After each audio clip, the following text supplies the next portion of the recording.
so much, and welcome back to our studio right here in Ekiti, the Ekiti State capital, where we are monitoring and continued coverage of the Ekiti Governorship election 2022, and of course the election result analysis dashboard, an initiative, a partnership between Channels Television and Yaga Africa. Thank you so much, everyone, for staying with us right here. We're giving you all you need to know in this coverage since morning when the voting exercise began here in Ekiti State. As from 8:30 a.m. when most of the polling units opened, we showed you how the processes began. We also showed you how some of these polling units closed at 2:30 p.m. We also told you how EFCC made arrests and some of the major highlights of the day.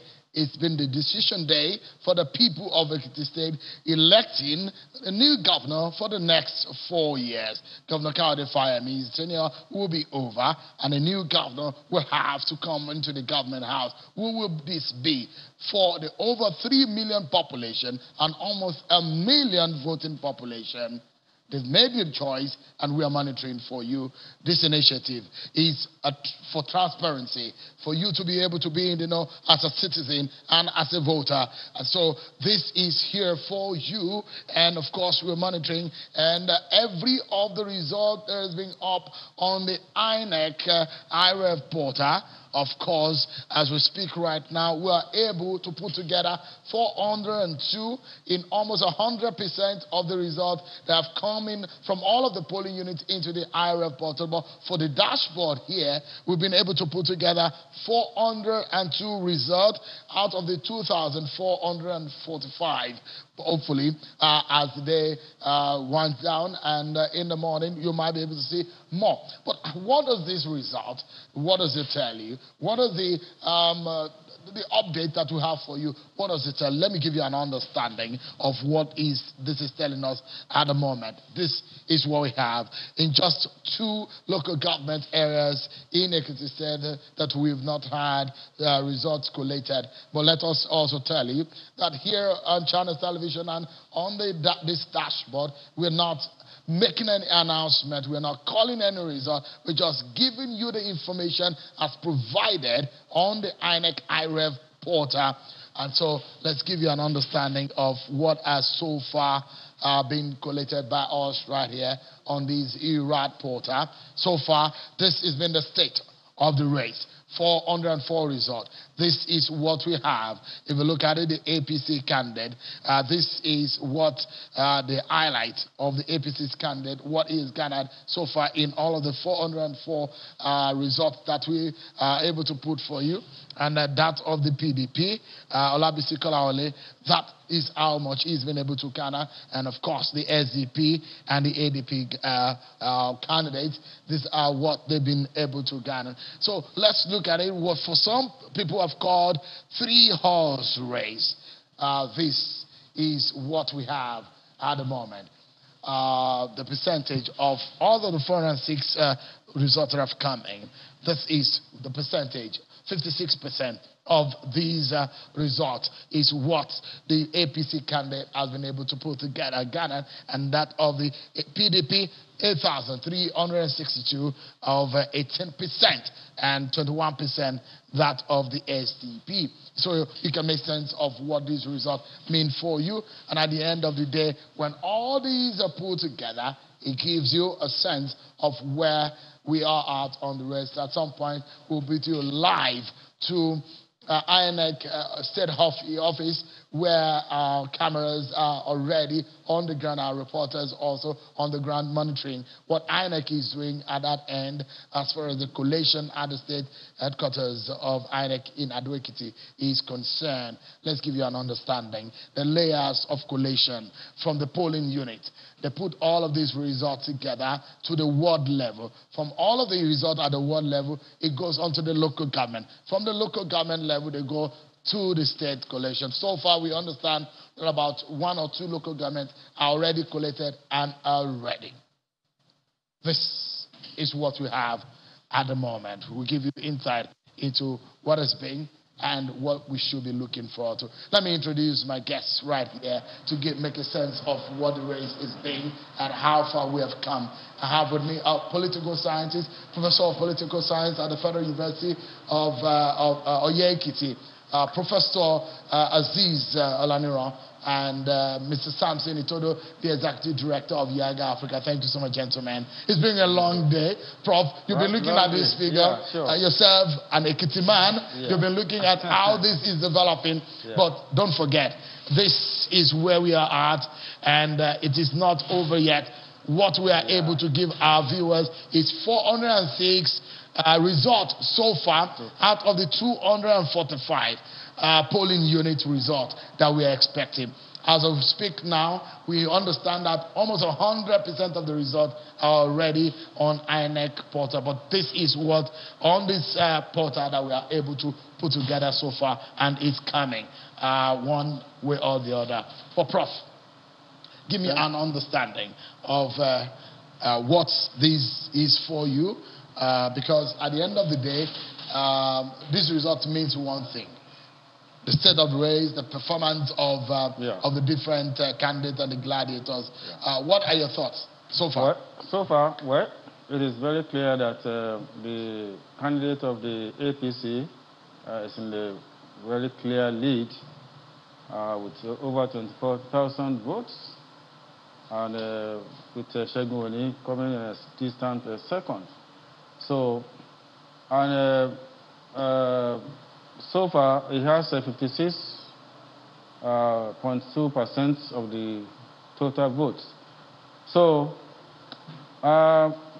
it's doing well, and I think there are some surprises that I can see, particularly from the results so far from Ado, because all along, APC has not really been doing well in Ado local government. But this time around, we are seeing a different thing entirely. And I think we have to factor in so many things, right? So it can be explained by so many things. But basically, because I was on feed, I voted this morning, and I can see that all the candidates are guilty of vote buying. Vote buying? Yeah. You witnessed vote buying. They to the tune of how much? Say what? To the tune of how much? Because those days it used to be 500, 1,000 naira. How much has inflation affected the figures? Of course, the money is being given. They're actually in thousands. Maybe 3,000 to 5,000 naira. So all of them, you know. So most of we the can say political that parties are guilty. at least these three political parties are guilty. That's a fact. That's an allegation. Yeah. That's a fact. That's an allegation. It's a fact. It's a fact. You saw it. It happened. All right. Okay. I wanted you to make sense of a few things for me. Okay. And Prof, if you can look at these guys, their pedigree. This man, for example, Engineer Segun Oni, is probably one of the most experienced of them all in this race. And a lot is being expected from him because he's being with this man in the APC, he's being also in the PDP, and he's gone to the SDP. And a lot of people will say, oh, he's moved here and there, and he's had people who have moved also with him. But for him, he is from his local government area. What do you make of what the performance can be for someone like Segun Oni? Well, in fairness, actually, I thought it would give the APC a run for their money, right? I thought it would. Don't rule it out yet, because it's only 412 results that we have here. So the analysis, the analytics is just 412 results. So far. The gap is becoming too, it's widening. Yeah, so this is, whatever you may be watching, this is Segun Oni's performance across the local government areas. Yeah. So it looks to me that from the 412 results, Segun Oni has performed better in Ekiti Southwest. Are you surprised? Ekiti Southwest? Yes. This is where from the 412 results, this is the highest, this is the local government where he's gotten the highest. And is in, Collation is not coming on the portal, but he's gotten the lowest from F4. From F4. Well, again, that's another surprise. Because the Southwest local government, you have very prominent APC actors. We have members of House of Rep, the person of Honorable Adaramodu in Ilawe. Who was the former chief of staff to Governor Fayemi. Yeah, so I think we need to get to the end of the operation before. But I was just looking at the journey so far as we have it. Yeah. So you're surprised that Segun Oni could have gone this far? Yeah, in the Southwest. What about Moba? Moba. Well, that's another surprise.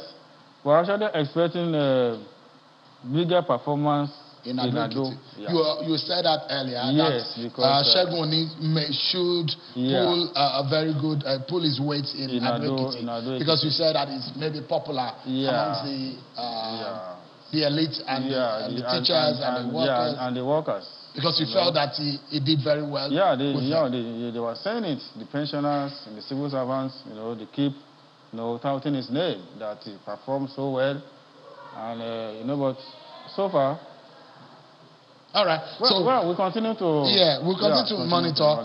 That is for Segun Oni. Let me quickly... Something, I'm coming to you. Okay. Let's look at Bisi Kolawole and how far he's gone. Yeah. So, Bisi Kolawole too in Ekiti Southwest, that is his biggest performance so far in order to 418 results that we have so far. Maybe due to the fact that maybe you have more results from Ekiti Southwest, right? I think most of the results from the Southwest are already out. Right? Okay. So maybe that explains why we were able to read at least substantial percentage of the votes from the Southwest. But I know that, just like I said earlier, that this is basically a contest between the APC and SDP. Yeah, because most of the people in PDP, will move from PDP to join SDP. So he was able to take a lot of members. I mean, are you surprised? Because here in Ado Ekiti, yes, this is where in Ado Ekiti, this is where someone like the PDP won Ado Ekiti in 2018 election. So are you surprised that 2014 it's also won Ado Ekiti? So PDP has always been the party in Ado Ekiti. So are you surprised at the performance there? That they are not able, maybe because of Segun Oni, because Segun Oni was definitely because of Segun Oni, because the deputy, the Segun Oni's deputy is from Ado Ekiti. So I think that explains why Segun Oni must have taken a chunk of the PDP votes. So, I mean, where did you think that the PDP would have pulled its biggest performance? F1. Okay. Because that is the home base of the PDP, and F1 is a one-town local government. Right? So I was thinking that it will be able to mop up partially, at least more than 80% of the votes in F1. But so far. What about Bisi Kolawole's own local government area? That is F1. F1, yeah. Yeah. So you think? The results so far, there's a very close, margin. He is from F1 Alaye. He's from F1 Alaye. So it should, it goes without saying that BCK should take it should be taken for granted at least. He should be able to get like 80% of F1. Fayose, former governor Ayodele Fayose, which is the local government. Irekwodun. Yeah. So this is So that's it. Are you surprised that PDP is not doing very well yet? Yeah, because a lot of people believe that, Fauci, did not really give maximum support to the candidature of Kolawole at a point in time. So maybe that's what is... that may be the reason. But don't also forget that it is also the other government that we have MOB. Okay. Of APC. Senator Bamdele, Bamdele.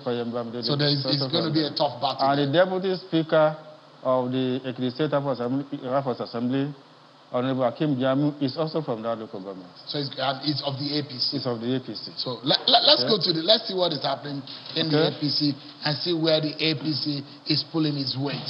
Okay. So it does look to me that so far in Ekiti, that is where APC has pulled the biggest weight. You see that the three top candidates that we're looking at are fighting for the soul of Ekiti. 179,000 votes to fight for in Ekiti. So we see what is happening there. And see Ekiti Southwest. Again.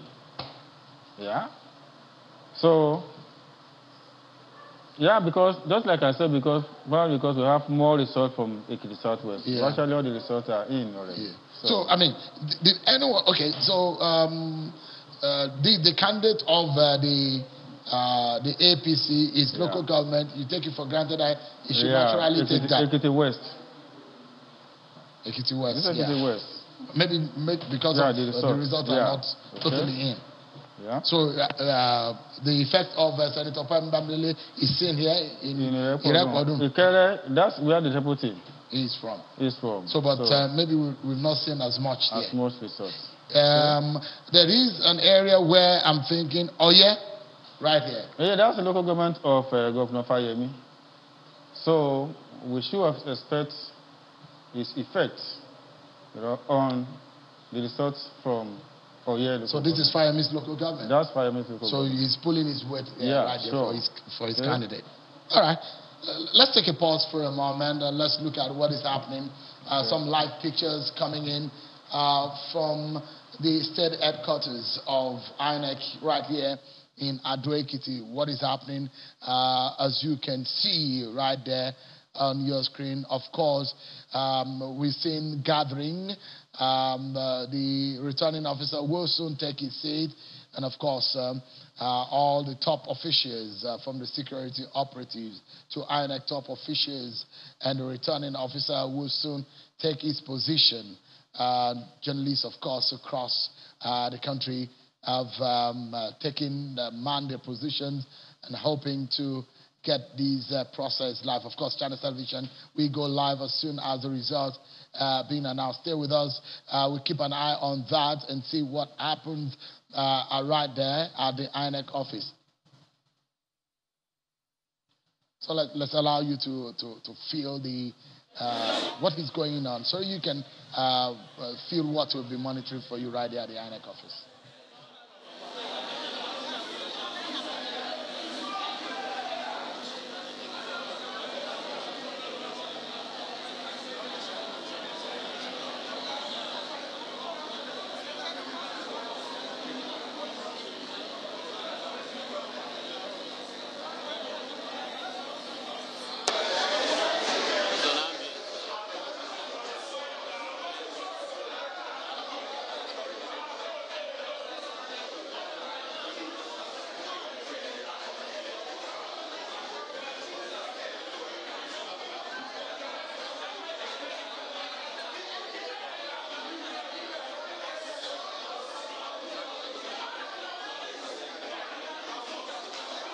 Ekiti, where we, of course, will go live for you as soon as we are clear that things have gotten to a good start, and whether or not the announcement will start any moment from now. Something, what do you make of the scenario there playing out? Well, it's good to see that the INEC is getting ready for the commencement of the announcement of results. As far as we're concerned, we understand that in about 3 or 4 local governments, they've concluded their collation. So we expect INEC to commence this. In 2018, INEC declared a winner sometime at about 12 noon in 2018. And it looks like we're heading towards a repeat of what happened in 2018. And it'll be kudos to INEC if they're able to meet that mark of concluding this entire process. The process so far, has been, peaceful. And, Segun and Prof, this is what elections should look like. Like the process, should be seamless. It should be peaceful. Unlike, elections, some elections that you go to, that it looks like we're actually in war. I remember there's an election where I was seeking the response from civil society organization. I remember it was from Ethan Wagu that I called and said, "Oh, you guys are not on the ground. So shown we're election monitors. We are not war observers." I keep remembering that scenario. I mean, election is not war, is it? Actually, it's not. And I think that, this analysis is spot on, and it adds credibility and transparency to the process. But the key question people would ask, elections are not about the results. They're not about these numbers, about the votes. The fundamental question people will ask, what about the process? Did these results evolve out of a credible process? Can we say that, this election has met the electoral integrity test? And there are a few things you need to look at. First, as you know, Yaga Africa deployed the PVT, and the PVT is separate from the ERAD, because the PVT is the parallel vote tabulation, where we deploy observers to a random sample of polling units, and they observe the process as well as the results. So we aggregate results, from a random sample of polling units, and with that, we are able to provide estimates. And so if INEC official results, falls within the Yaga Africa estimates, then we can say that the official results declared by INEC, it's a reflection of the votes cast. But if it goes out of, our margin of error, our estimates, then that result may have been altered, or it may have been mutilated. So whilst the PVT relies on results transmitted to us and the Yaga Africa Data Center from duly trained observers, ERAD focuses more on the results uploaded on the INET portal, and so they're complementary. It's a handshake between them. Yeah, and this morning, when you look at the process, you look at opening. When did the polling start? When did the polling officials, arrive? And it appears INEC has actually cracked the code. It did crack the code, in this election. What is the observation? Because in the early morning observation, you gave them about 74% in the setting up. Yes, in 76% of polling stations, polling officials arrived at about 7:30 a.m. And that's a deviation, from what happened in Anambra. Because Anambra... And even the FCT. Exactly, right? If you look at voting and accreditation and when it commenced, in 99% of polling stations in this election, accreditation and voting had commenced by 9:30 in about 99% of the polling stations. Now you look at the BVAS, and the BVAS has been a subject of interest for a lot of people, given the experience from the FCT elections as well as the Anambra elections. And based on our findings, the BVAS functioned in 94%. Of polling stations where they were deployed. And by the way, we observed that the BVAS was deployed in all the polling stations where we observed. But in 94% of those, the BVAS functioned properly. But in 6%, the BVAS malfunctioned. But when it malfunctioned, it was fixed. I'm going to say that look, it's not only that it functioned or it malfunctioned, it's the fact that what is the response time for whenever it malfunctions to get it back on track? Exactly. Because that's very important. Yeah. And I say this a lot of the time when we're covering elections, that you have the luxury, you have all the privileges, all the time in the world to deploy in a staggered, in a standalone election such as these. But when it comes to a general election, do you have the luxury of pulling all the resources from all the states? You will do that in an off-cycle election this. But do you have that that luxury in a general election. So the big question is, the margin of error has to be closed and has to be reduced. So the INEC also need to learn that in the general election, we have to tidy things. I think, Sheon, we've got to hold INEC to higher standards. That as a country, whilst we recognize that organizing elections in such a complex, populous country requires a high sense of due diligence and responsibility. But it is possible, because what INEC has demonstrated here is that it's possible. But we cannot be complacent. And every Nigerian, not just INEC, even the security agencies, and we all cannot be complacent. Because Osun is just a couple of weeks away, let's not think it is Uhuru with the management of election logistics or even technology. I think that there are lessons to learn from this entire process. But again, Sheon, you know, we also have to wait, because it's not concluded yet. The collation process is just going to start. And this is where issues around cancellations will come up, issues around, you know, margin of lead will come up. One of the concerns that we had expressed earlier was that you can't have a guidelines that states that in considering whether there will be supplementary elections, in considering whether this election will be conclusive, you've got to look at the number of PVCs collected per polling unit vis-a-vis the margin of lead. And that's a new provision in the guidelines in furtherance of provisions of the Electoral Act. And we asked INEC, you know, to make public the PVC, the data for PVCs collected per polling unit. I doubt if the commission did that, because the process ended, this collection ended on June 16th. So as it stands, we don't know, you know, per polling unit how many PVCs were collected. But we hope that when the collation starts, that information can also be available. But what is interesting, Sheon, and from our PVT data, and not based on the ERAD, we are able to project what the turnout for this election will be. And before even before the election? No, even before the collation. Now, I'm asking your projection for the turnout. Yes. Was it before the election? No, just based on the PVT data that we have, and it's based on results that we aggregated from our sample polling unit from 541 observers that we deployed for this election. Our projected estimate for turnout will be 37.1%, with a margin of error of plus or minus 1.5. Okay.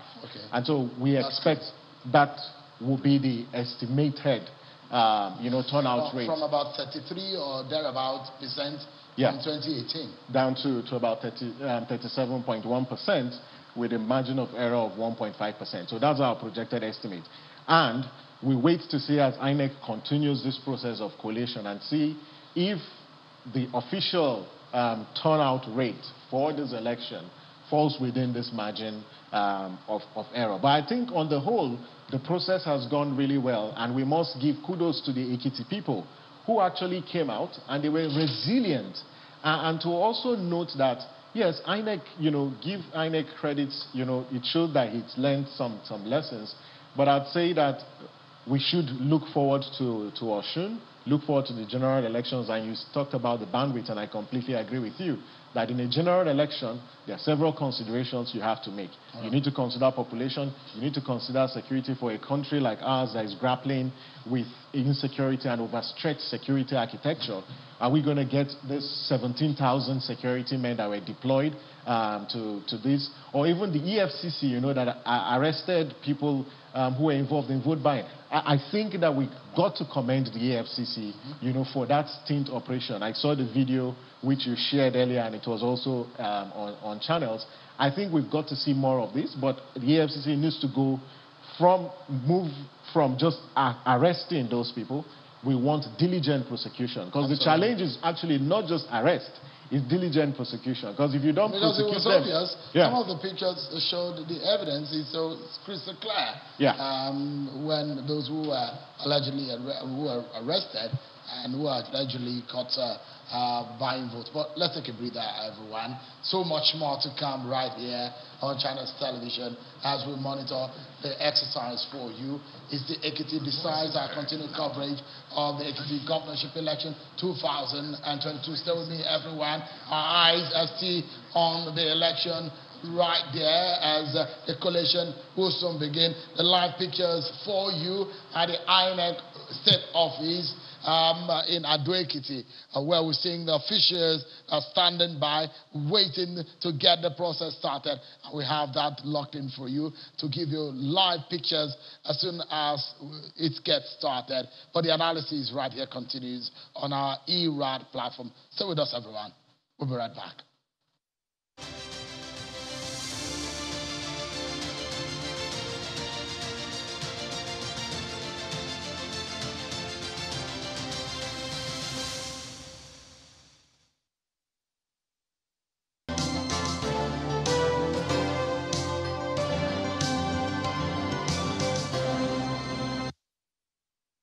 Stay connected to the world with Channels TV Podcast and get all the trending stories. Simply log on to channelstv.com, click on podcast, select the program of your choice, and listen. Our podcast is available on Apple, Google, and Spotify. Tap the expertise you trust. Touch the stories that touch you. Anytime, anywhere. From the north to the south, east and west, Network Africa brings you news stories from all around the continent. With wide range in coverage, insights, and analysis of special issues, we dissect Africa in its beauty and peculiarities. Network Africa tells the African story from the African perspective. Network Africa, weekdays at 4 p.m.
So much we're live for you in the Asian city of Ekiti, the Ekiti State capital, where the people of the state have marched to the polls. On a day they made a decisive decision, but that decision and the outcome is not yet known. But right here on our ERAD platform, we'll be monitoring and looking out for the results and the performance of the candidates as they get the vote, and as much as the result that we have on this platform, 430 so far, and we're looking forward to more to be collected by our officials. Of course, 2,445 is our target. That's the goal. Where polling unit results have been turned into INEC IREF. So you can see what so far that we've done.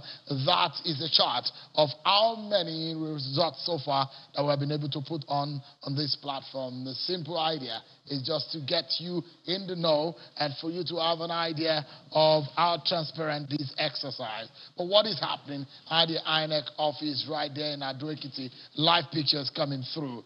So much is going to happen as far as the result is concerned. But of course, let's give you an understanding that INEC right there will be announcing results. Whether or not they're going to do a vigil and keep everyone up to watch this happen, we'll find out, because so far we understand just less than 4 local government results have been collected and are ready to be turned in. But we'll wait and see what eventually happens from the ground there at the INEC office. The live pictures coming through. And here we are in our studio. Samson Itodo, Executive Director of Yaga Africa, and Professor Aziz Olaniro is a Professor of Political Science at the University of Ekiti, where he's lecturing there. Thank you so much, gentlemen, for coming. So the live pictures, we're standing by to know what exactly is happening right there. And as much as we get information and get a head start in that exercise, the announcement of the result will go live for you. So let's get back to these and look at it. So far, the margin is getting wider. Although this is not the target, 441 results is not the target, 2,445 is the target. But something, give us a sense of how painstaking these exercises. Why? A lot of people will be wondering, why is it taking so long? They're anticipating and they're anxious. Why have you not gotten more than these channels on Yaga? What is happening, something?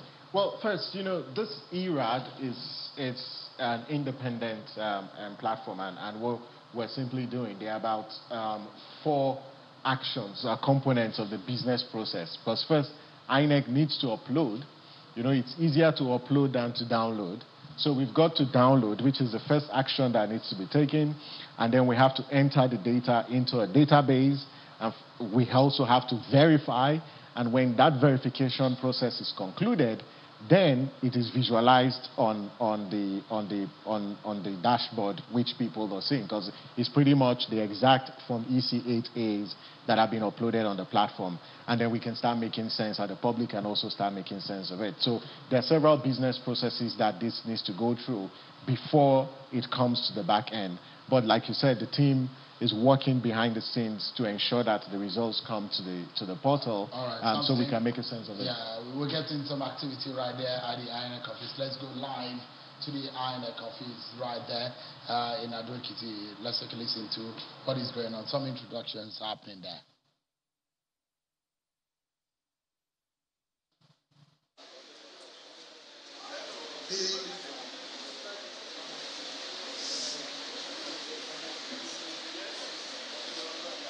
The Director, DSS, State Command, you are welcome, sir. Let's put our hand together for him. And at the head table, we also have some resident electoral commissioner who are here to support us for the election. And so we have Mohammed Magaji, Reg Bonu, you are welcome, sir. We have Ottoman Ajidaga, Reg Nasarawa, you are welcome, sir. We have Professor Francis Ezeonu, Reg Imo State. Dr. Asmau Maikudi, Reg Kaduna, you are welcome, Nana. We also have Obon Efanga, Imo, and the Resident Electoral Commissioner Rivers. Prof, you are welcome. We have Dr. Mutiu Agboke. Rekoyo is here to join us, and Sanusi will join us. We have Sadiq A. Musa, Rek Sokoto, you are welcome. Professor Sam Egu, Rek Niger, you are most welcome. We also have some directors and amidst us. This is Saseyi Feijimi, Administrative Secretary and a Director in the Commission. You are welcome, Madam. Mr. A.T. Isu, Director, Election Operation. You are most welcome.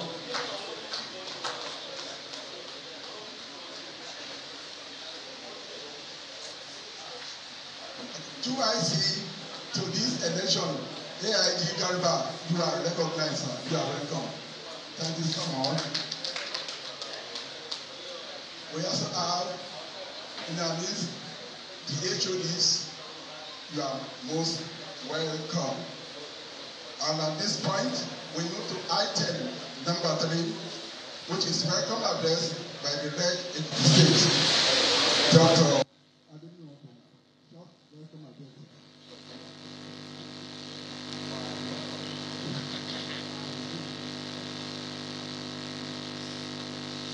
Good evening to you all. Let me begin to congratulate every one of us here today, and in particular the good people of Ekiti State for the successful completion of this exercise. End of tenure and ushering under government for the next 4 years. We quite appreciate the proper conduct of the people of this state for the tolerance they have been exhibiting since we started it. And we equally appreciate the media, the security personnel, and the electorates in particular. And we have come to the final collation of the results. And I would like the returning officer in person of Professor Bodi Adebowale, the Professor of Industrial Chemistry, and the current serving Vice Chancellor of the University of Ibadan, who happens to be the returning officer, to take the lead.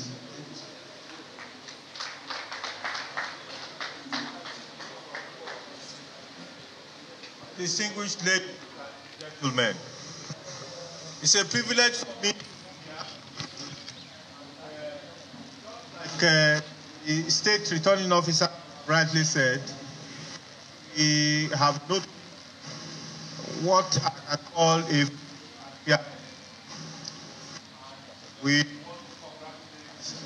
the state. It appears that we are the climax, of announcing who is going to govern, Ekiti State for the next 4 years. So I want us to we have been doing this morning. Let us be very calm as much as possible. Thank you very much.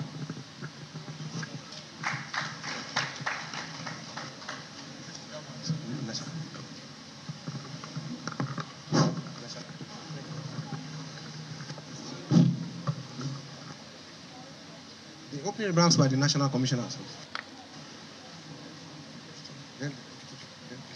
Then shall we not go straight?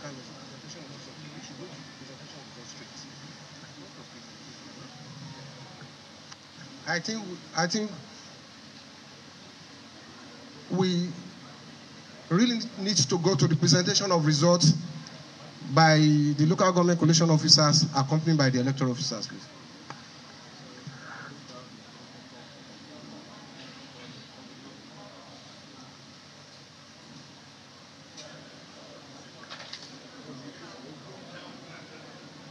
Okay.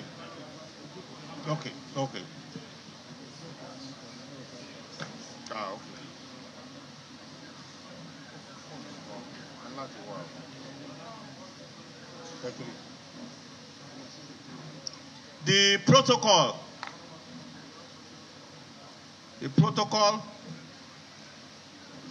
or the format for the presentation of this local government election collation is as follows. First, you will introduce yourself. You will tell us your place of work, which means your institution, the local government area of assignment. Next is the total number of registration areas. Next, the total number of registered voters.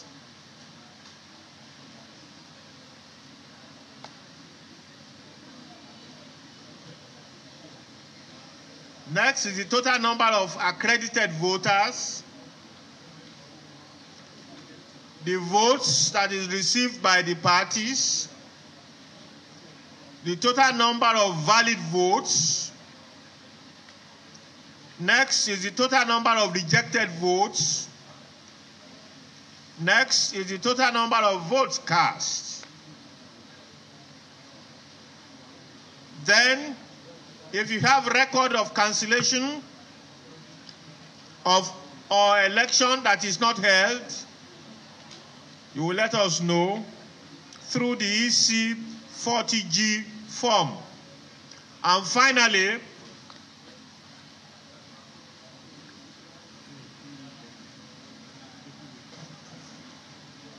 the data on people with disabilities, which is EC 40H, if there is any. Thank you very much.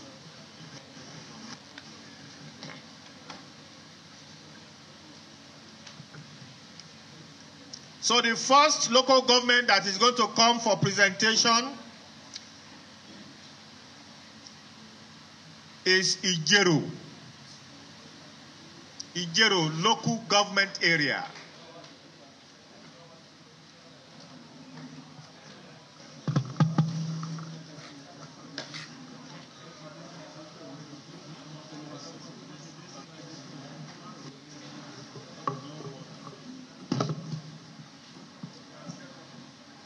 This presentation is in no order, but it's as they returned, from the field.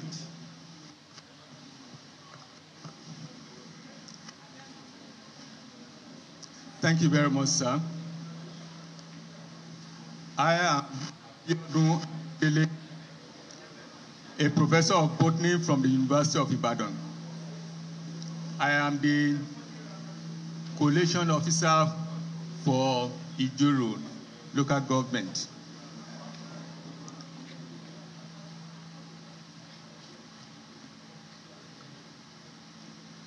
In this local government, we have 12 registration areas. The EO should also introduce herself, please. Pardon me, sir. Lost my voice. I'm Olori Olupumi Popola, the elected officer, Ijero local government.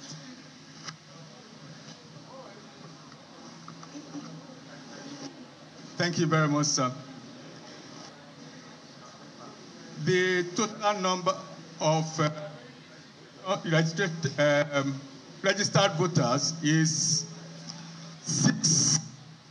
5,328. Pardon? Yeah. Please, one after the other. 17455. 112. All right. 65328. 65328. Number of accredited voters 25103. 25103. Votes received by parties. Party A 08. AAC 32. ADC 96. ADP 201. APC 13754. APGA 33. APM 16. APP 82. LP 16. NNPP 48. NRM 17. PDP 4897, PRP 87, SDP 5006, YPP 59, ZLP 18. Total valid votes 24370. 24370. Rejected votes 700. Rejected votes 700. Total votes cast 25070. 25070. We had no case of cancelled election in the local government, but we had 9 voters who had disabilities, 7 males and 2 females, making a total of 9. Thank you very much, sir. Thank you very much. Party agents are also represented here. Please know that there should be 1 party agent per party. And therefore, it is not allowed that a party agent represent more than 1 party. We want them also to introduce themselves. So just from party A, AAC, I think you know, ADC. Okay. Party A.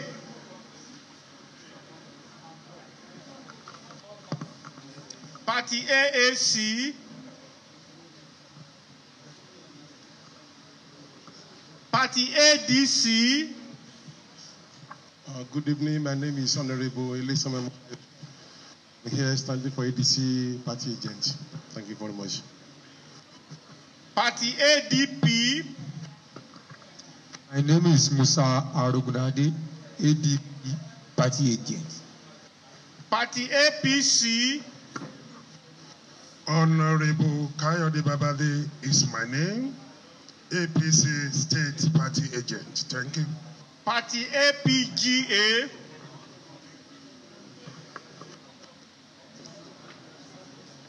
Party APM. Party APP. Party LP. Party NNPP. Party NRM. Party PDP.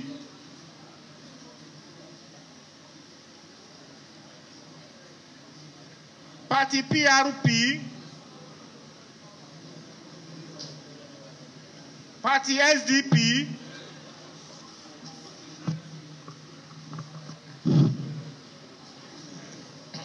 Barrister Ocheni Aja is my name.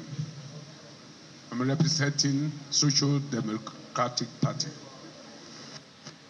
Party YPP. And finally, Party ZLP. Thank you. We now invite the next local government for the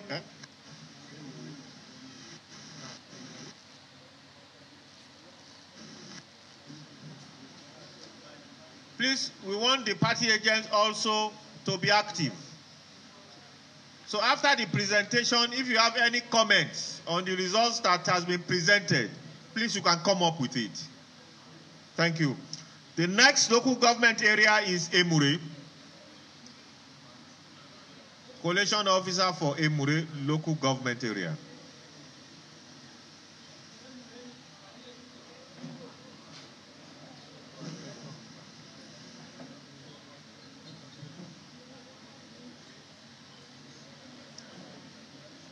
go ahead, and the electoral officer should also introduce himself.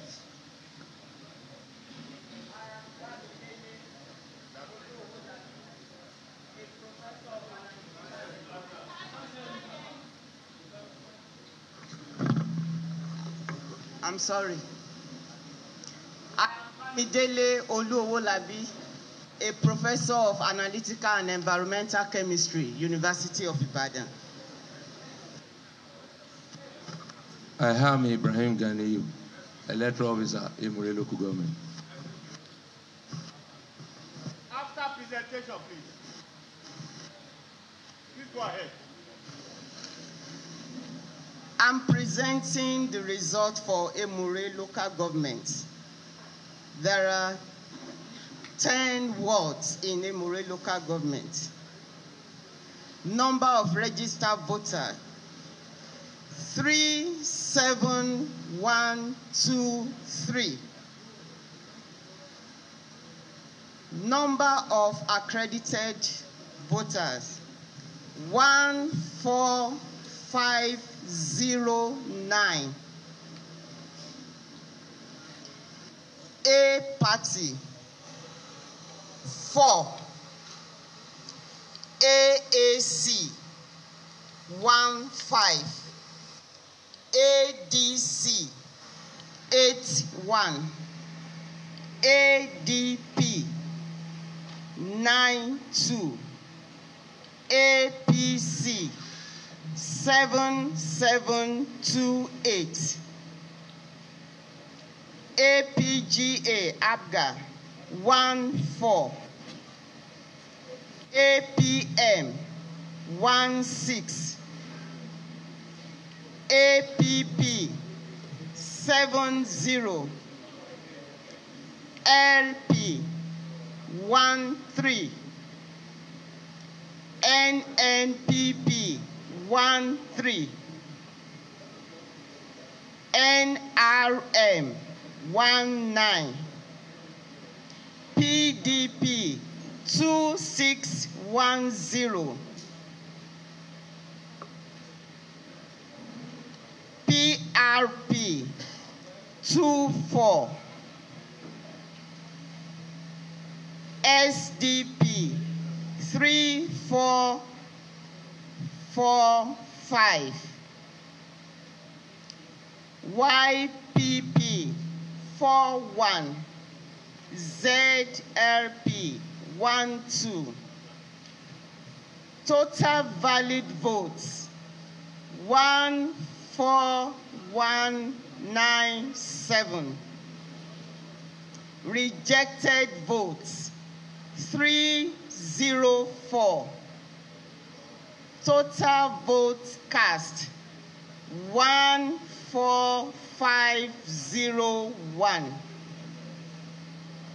We don't have any EC 40G.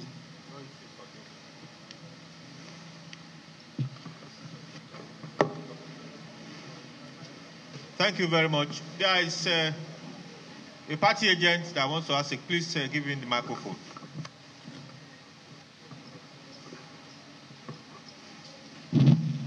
Barrister Uchina, yes, my name. I'm representing SDP. My first request is that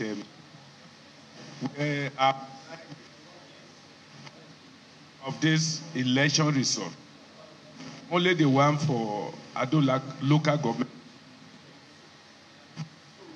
like copies of this result. If you don't have copies of the result, it will be impossible for us to make comments. Second,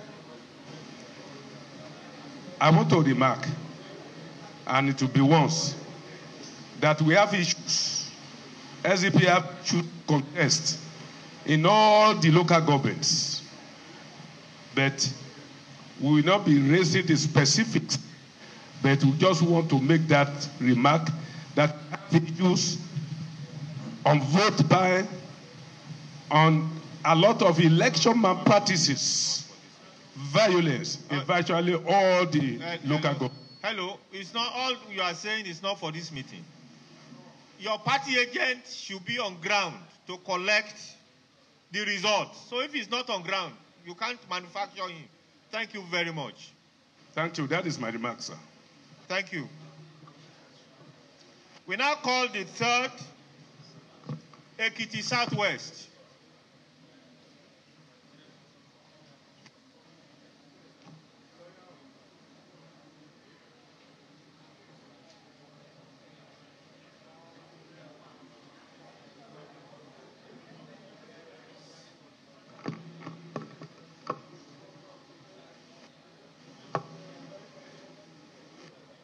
Good morning, everybody.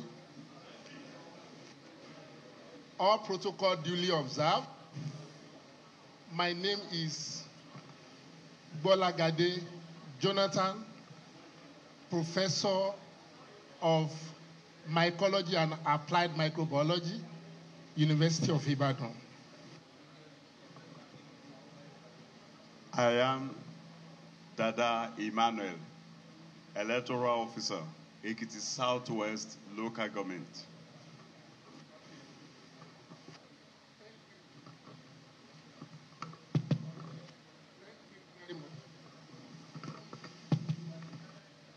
Thank you very much.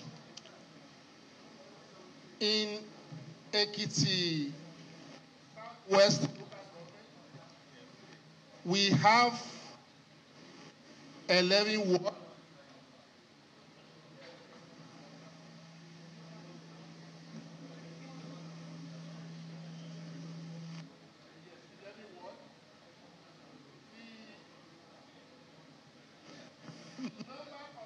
Registered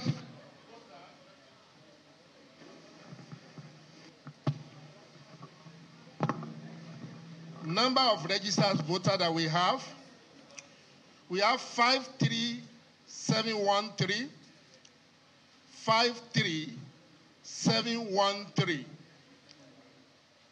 Number of accredited voters, we have 19982. 19982. I will now call the votes received by each party. Party A had 3 votes. Party A had 3 votes. Party AAC recorded 22 votes. 22 votes. Party AAC 22 votes. Party ADC had 100 votes. 100 votes. Party ADP had 195 votes.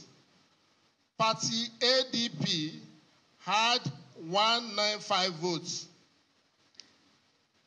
Party APC had 9679 votes. 9679 votes for APC. Party AFGA had 24 votes, 24 votes. 24 votes. Party APM recorded 10 votes. 10 votes, 10 votes. Party APP had 170 votes. 170 votes. 170. Party LP had 14 votes. 14 votes. Party NNPP had 30 votes. 30 votes. Party NRM recorded 33 votes. 33 votes. Party PDP had 4474 votes. 4474 votes. 74. Party PRP recorded 43 votes. 43 votes. Party SDP had 4577 votes. 4577 votes. Party YPP had 41 votes. 41 votes. Party ZLP had 26 votes. 26 votes. Total valid votes 19441. Total valid votes 19441. Rejected votes 502. Rejected vote 502. Total vote cast 19943 votes. Total vote cast 19943 votes. Thank you very much. In Ward 6, we had a record of ballot box snatching. In Unit 5 and Unit 7. In Unit 5, number of people that collected their PVC that are supposed to vote in that center, we have 266. And in Unit 7, number of people that are supposed to vote there that had their PVC collected, we have 128. While the electoral people were there waiting, the election was peaceful, everybody was seated, and they were waiting for 2:30 to commence the counting. Some people from nowhere with gun, they arrived, and that's how they started sporadic shooting, and everybody lied down, and they carted away the votes that were cast in those two units. That is Unit 5 and Unit 7. Thank you very much. Okay, the total number. 166, 266 plus 128.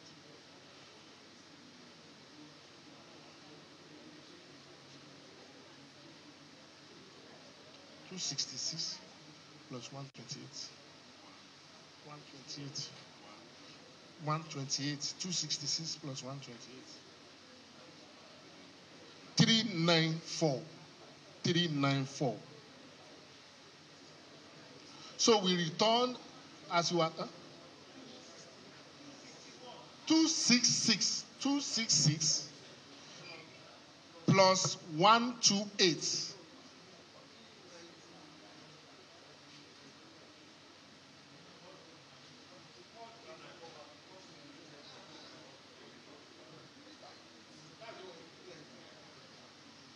No, okay.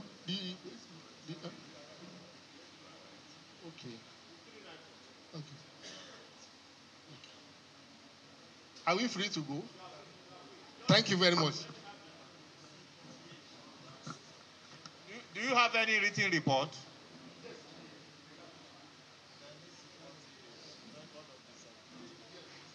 You have record of disability? No. Okay.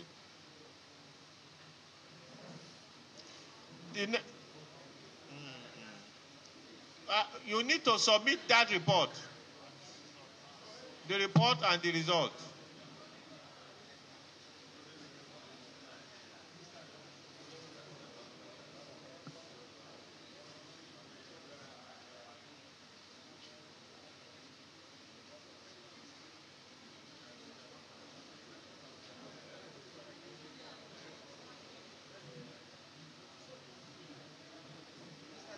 EO, bring the report, please.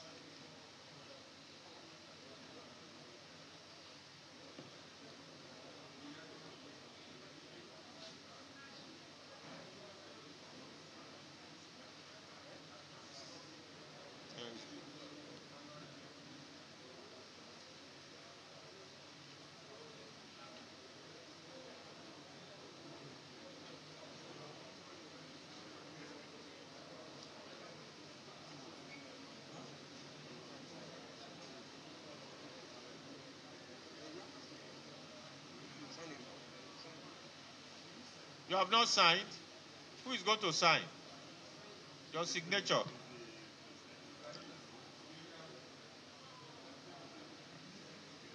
Who will sign? Who? Okay, is this signature? Yes. That's the signature.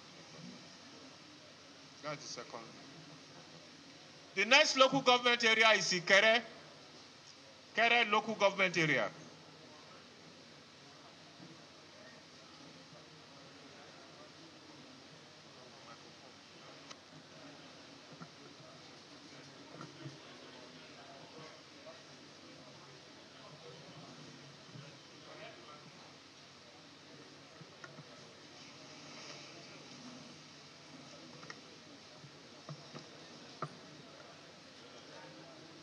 Good evening. I stand on the existing protocols. Let me start from the EO introduction. No, go ahead. Akim Fasasi is my name. I'm the electoral officer for Ikere local government. I'm Engineer Emmanuel Ajav from the University of Ibadan, a professor of engineering. I'm the collation officer for Ikere local government area, where we have one registration areas. One registration areas. That is 11. The total number of registered voters in the local government is 65661. 65661. The total number of accredited voters, 24109. 24109. Votes received by various parties. Party A, 16. Party A, 16.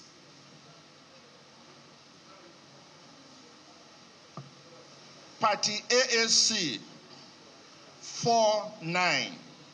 49.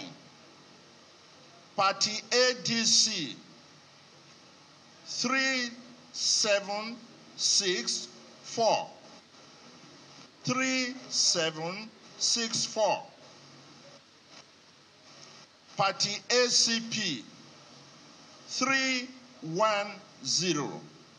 310. ADP. ACP. ADC we have finished. We're now on ACP. ADC is ADP. The next is ADP. ADP. Okay, sorry. ADP. 3.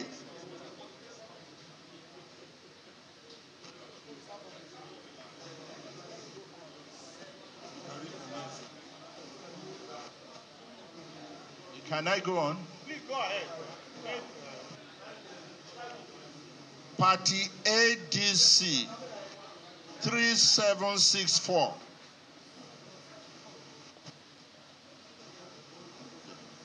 Party ADP, 310.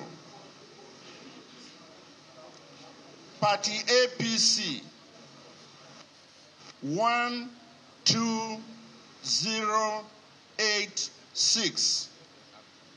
12086. APGA, 25.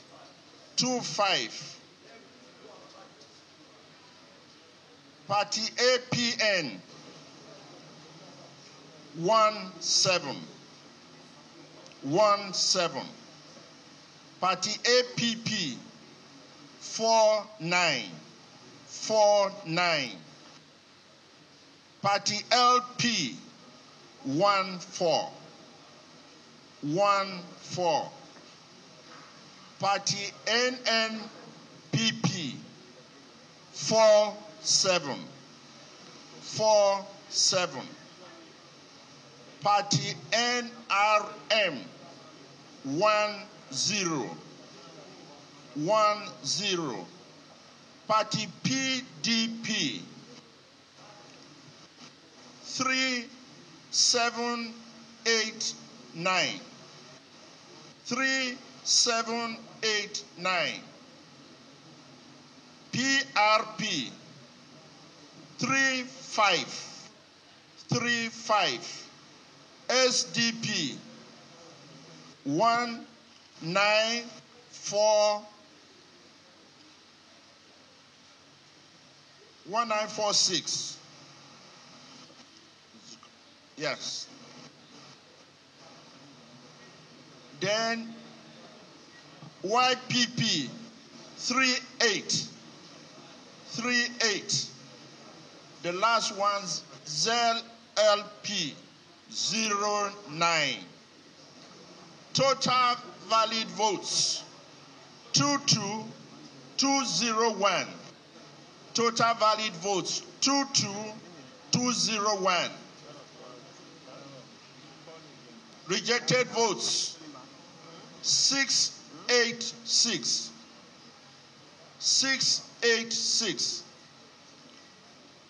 Now the total votes cast for this local government is 22887. 22887. Which one? Well, which number? The collation officer for Ekere. Hello? You will need to repeat. Please start from the beginning again. Start from the beginning. Okay. Which one is this? What is this? 1946. No, it's 43. Please relax.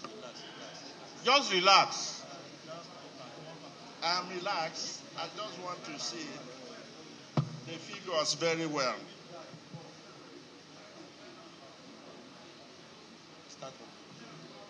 Party A. Are you ready?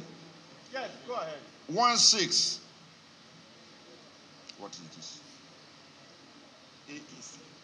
AAC 49. ADC 3764.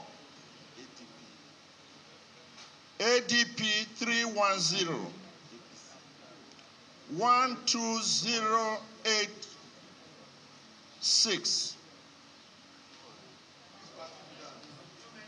12086 APC.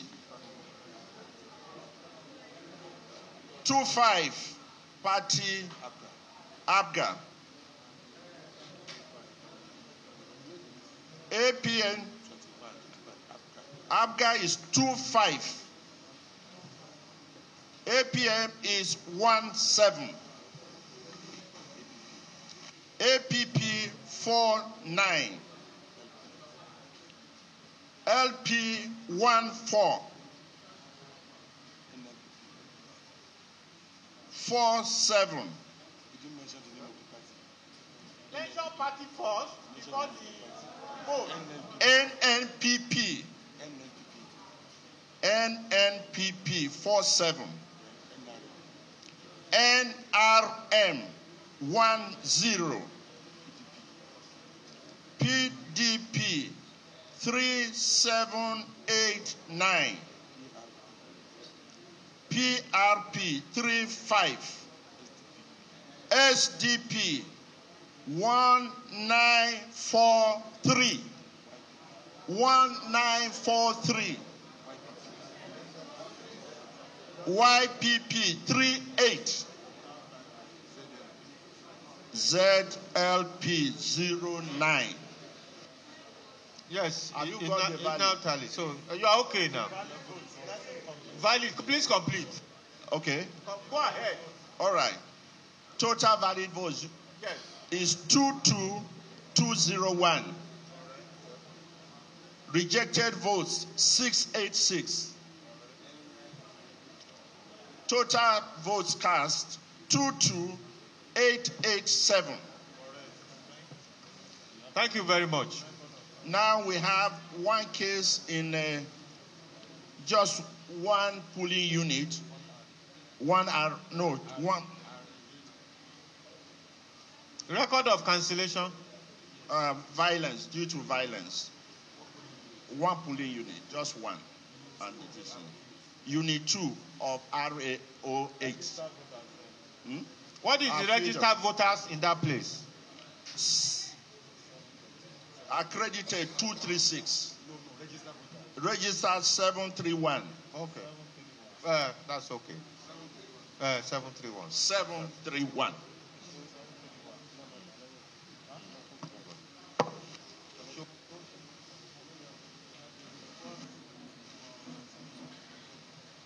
We have the report of the cancellation there. This is it. Oh, okay. And signed.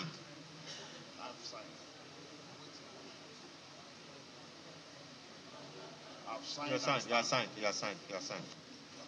Thank you very much. No disability recorded. No, thank you. Next is Ilejemeje local government area.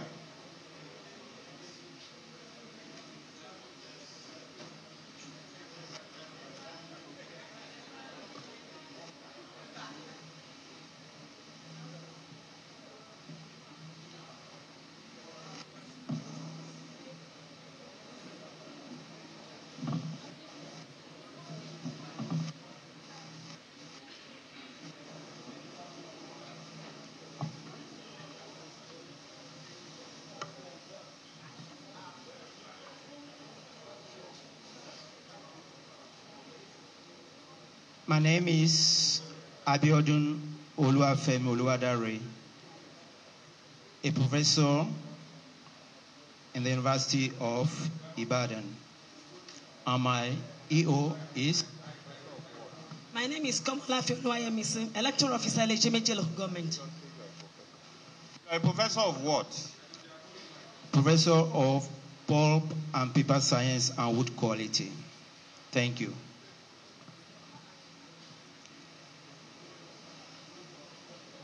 The result for Ilejemeje local government.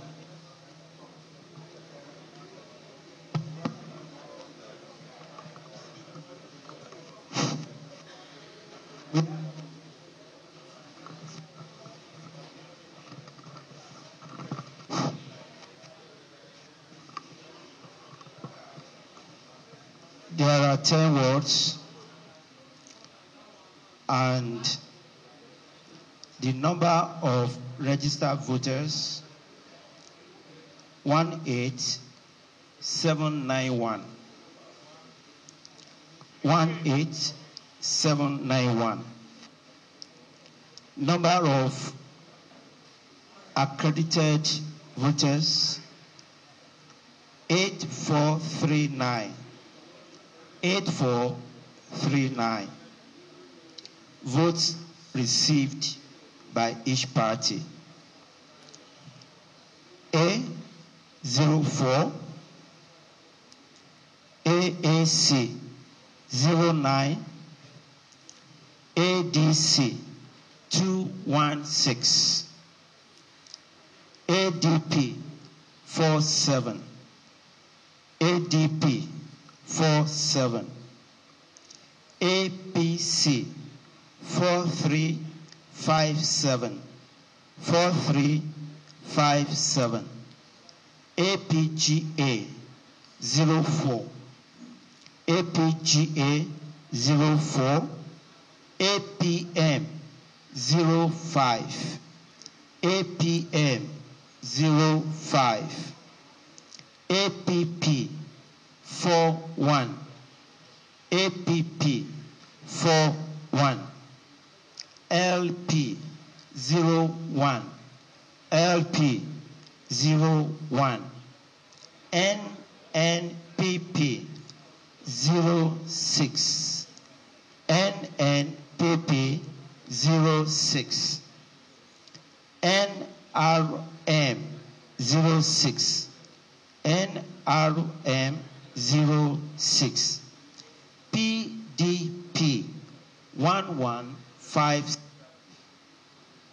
PDP 1157, PRP 18, PRP 18, SDP 2344, SDP 2344, YPP 04, YPP 04, ZLP 04, ZLP 04. Total valid votes 8223.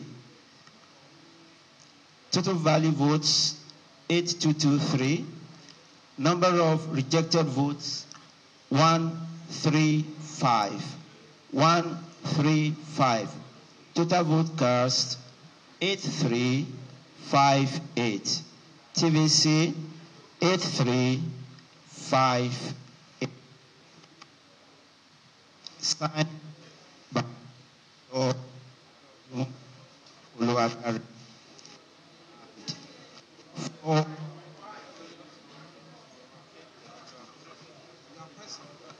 then you keep a distance from it. Assigned by the party agent for ADC, PDP, APC, and SDP. Any record of cancellation? No record of cancellation. But for PWD, we have 6 for the local government. Thank you, sir. Let's have the papers. Drop the microphone then. Thank you, sir. Next is MOBA. MOBA local government area.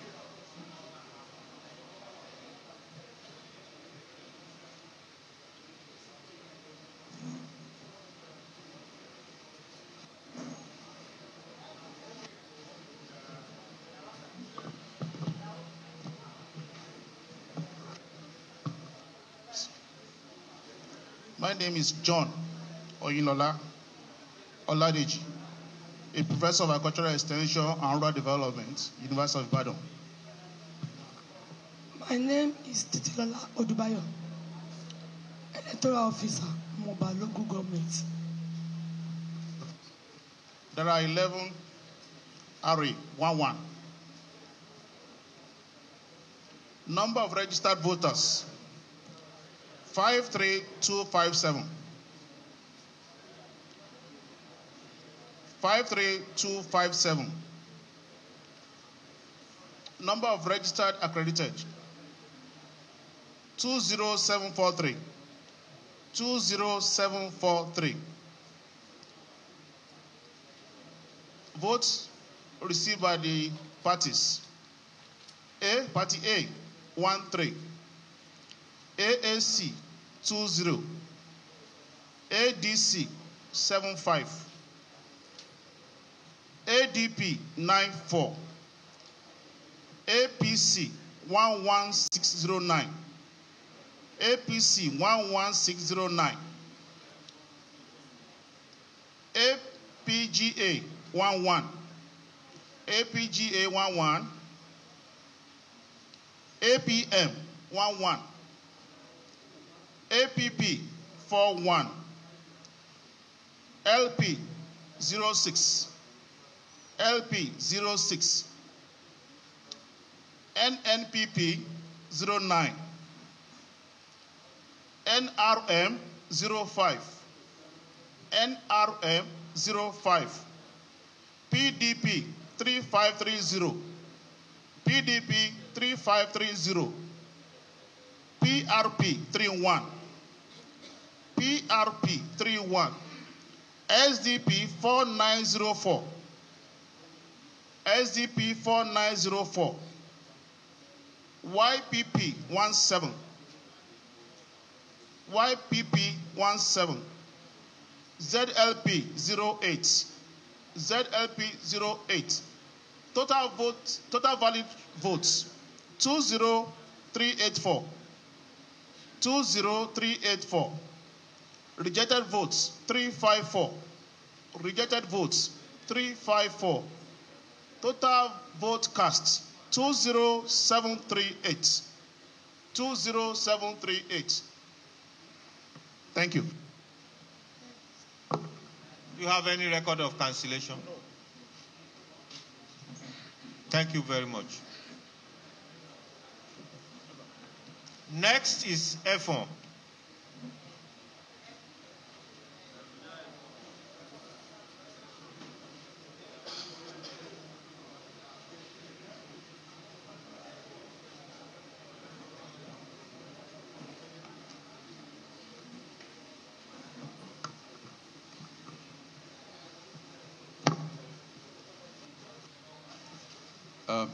Starting on the existing protocol,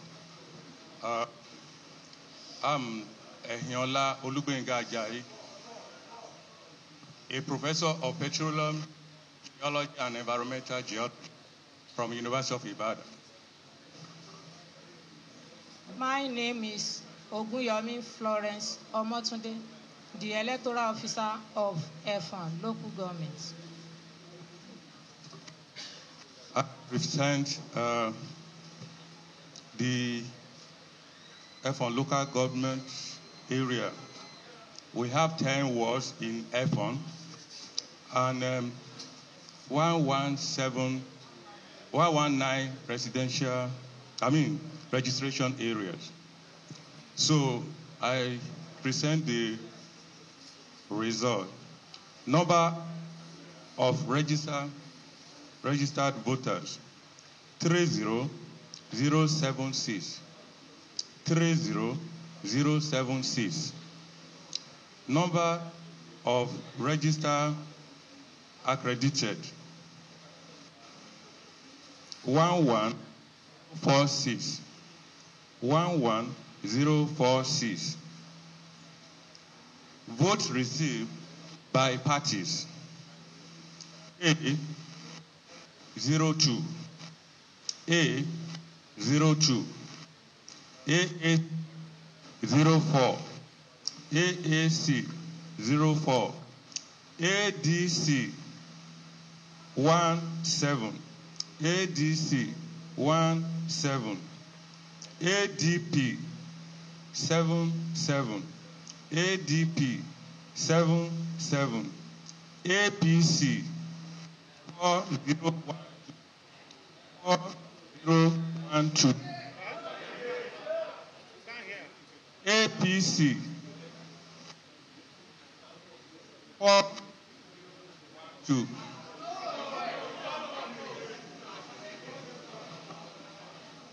Let it be far from your mouth.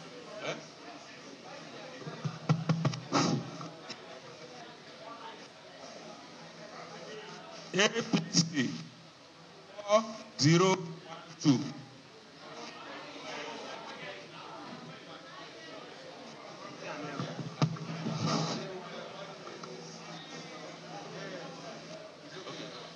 APC 4012. APGA 11. APGA 11. APM 05. APM 05. APP 11. APP 11, LP 09, LP 09, NNPP 04, NNPP, NRM 16,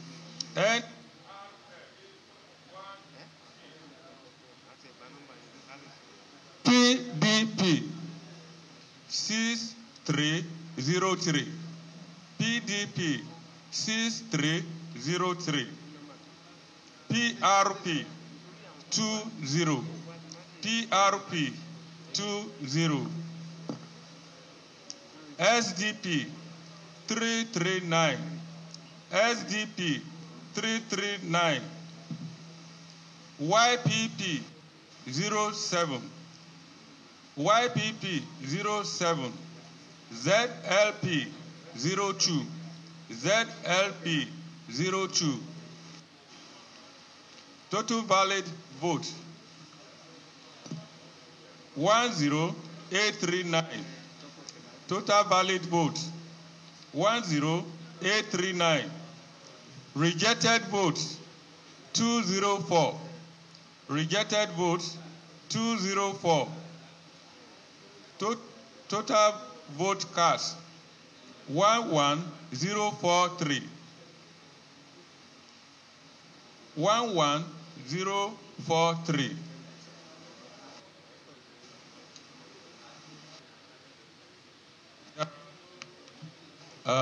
Cancel. No cancellations. No cancellations, sir.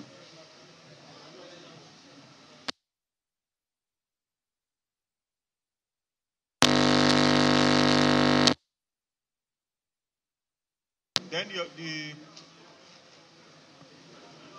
your results, please.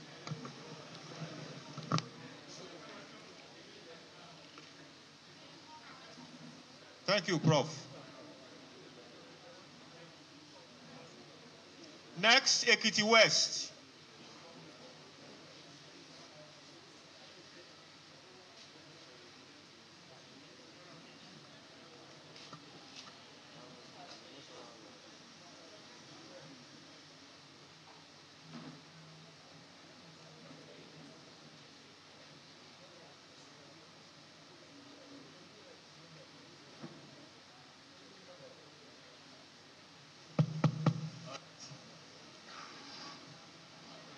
All protocol duly observed.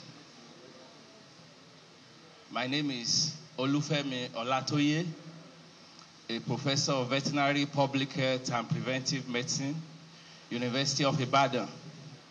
I serve as a collation officer for the Ekiti West local government in this gubernatorial election. My EO is here with me. My name is Aribisala Omomumi Adenike, the electoral officer of Ekiti West local government, Aramoko.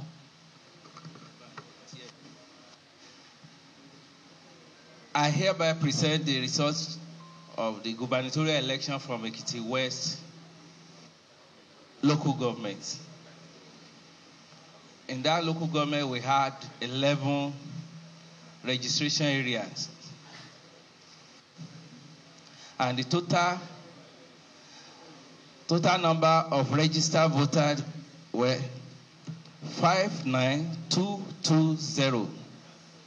59220. Number of accredited voters 23750. 23750. The votes scored by various parties as follows. Party A, 909. AAC, 26. AAC, 26. ADC, 90. ADZ, 90. ADP, 178. ADP 178. APC 15322. 15322. 322. APGA 30. APGA 30. APM 15. APM 15. APP 105. 105. LP 5. LP 05. NNPP 28. NNPP 28. NRM 29. NRM 29. PDP 3386. 3386. PRP 34. PRP 34. SDP 3863. 3863. YPP 24. YPP 24. ZLP 24. ZLP 24. Making total valid votes to be 23168. 23168. Number of rejected votes 549. 549. Total valid votes was 23717. 23717. Thank you, sir. There was no report of cancellation. Okay. Number of rejected votes. What is up? 5. No, number 549. 549. Thank you very much. Prof, thank you. Thank you. Next local government, Irekpodun, Ifelodun.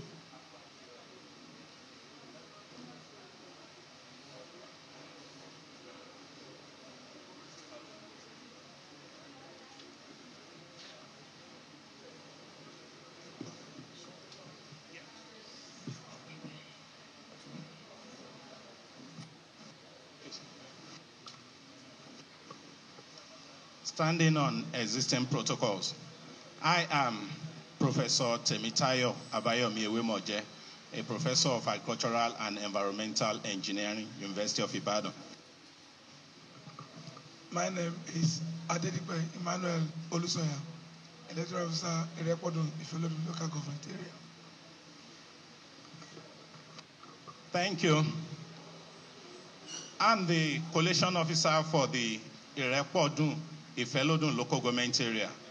We have 11 registration areas, and the number of registered voters is 70467. 70467. Number of accredited voters 24123. 24123. Votes received by parties: A 5, ACT 33, ADC 141, ADP 191, APC 13125, APGA 16, APM 2, APM 20, APP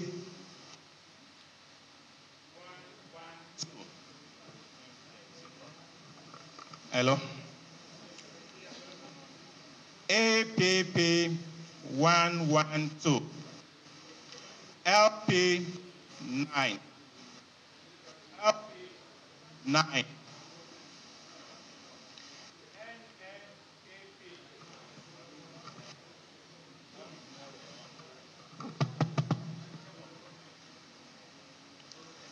NNPP 29, NRM 20, PDP 4712, PDP 4712, PRP 33, SDP 5010, SDP 5010, YPP 44, YPP 44, ZLP 15.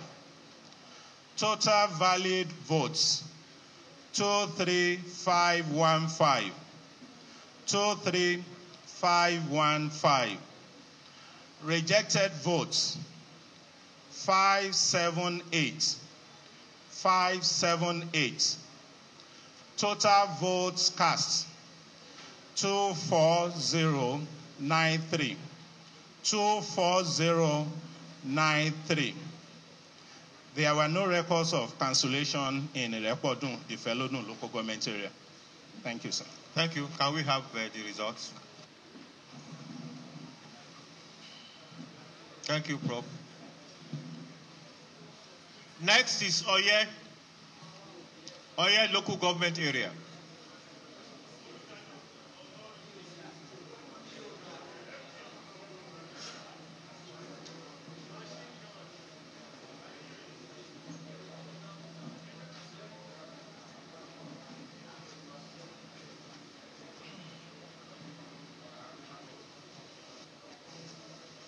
Still standing on the existing protocol. My name is Mukaila Benga Olujide, Professor of Agric Extension, University of Ibadan. And my EO is here. Bogun Sylvester, the Electoral Officer, Oye local government area. We have 12 wards in Oye local government. Number of registration voters, 6517. Number of registration accredited, 24925.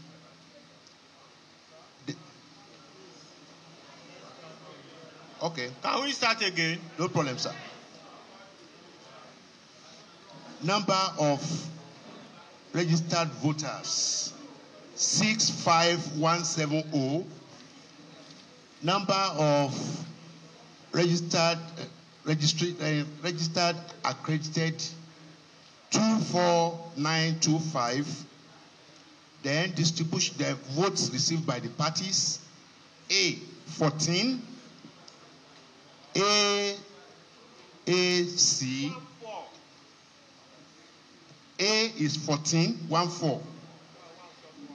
14, then AAC 34, then ADC 83, ADP 210, APC 13396, ABGA 17, APM 29, APP 167,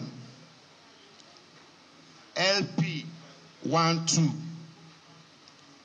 NNPP 33, NRM 23, PDP 4122,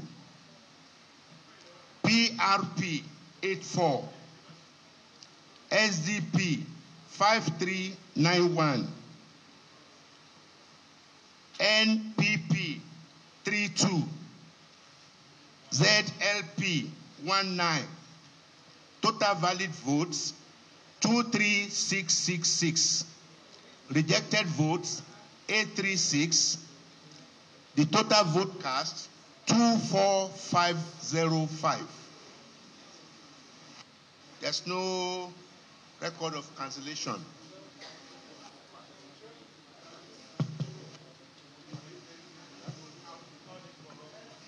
You will need to go back. Please just be slow a little bit. Be slower.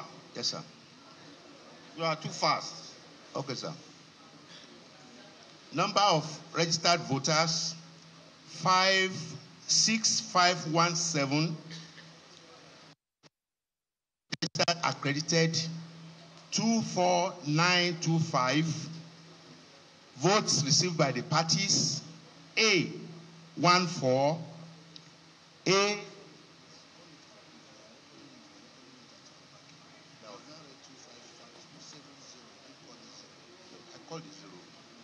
okay, let me start again.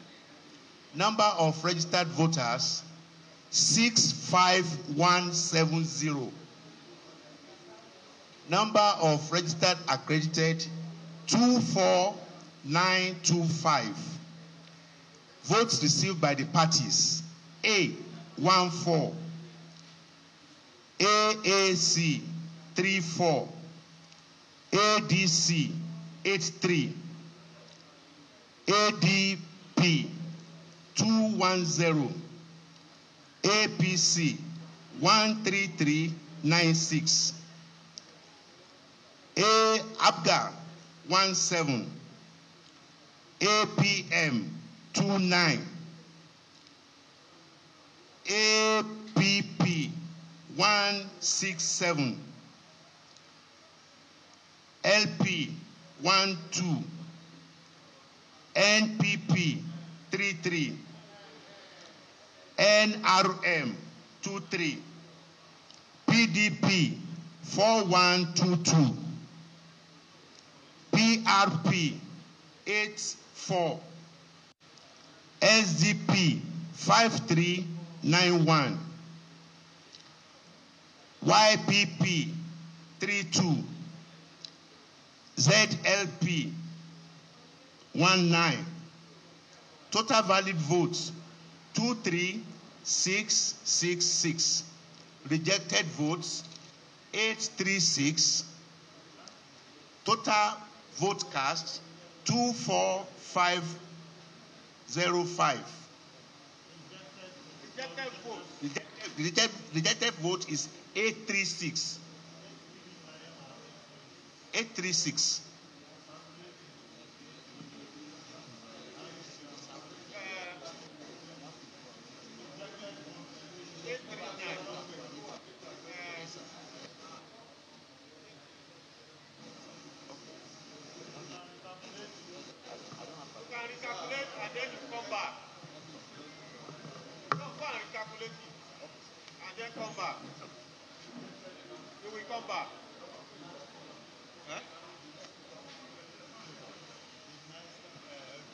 Okay, the next local government is Idosi.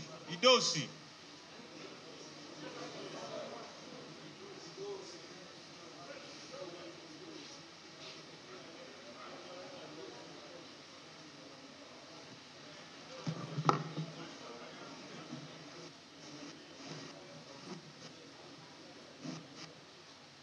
Permit me to adopt the already established protocols. I am Tolulope Opeoluwa Oshosanya, a professor of animal science from the University of Ibadan. And my EO is Kayode Bamidele, Electoral Officer, Idosi Local Government. In Idosi, we have a total of 11 registration areas. Number of registration areas in Idosi local government is 11. Total registered voters, 57780. 57780. Number of voters accredited, 23848. 23848. Number of votes per party, A, 05. AAC, 20. 20. ADC 88. ADP 155.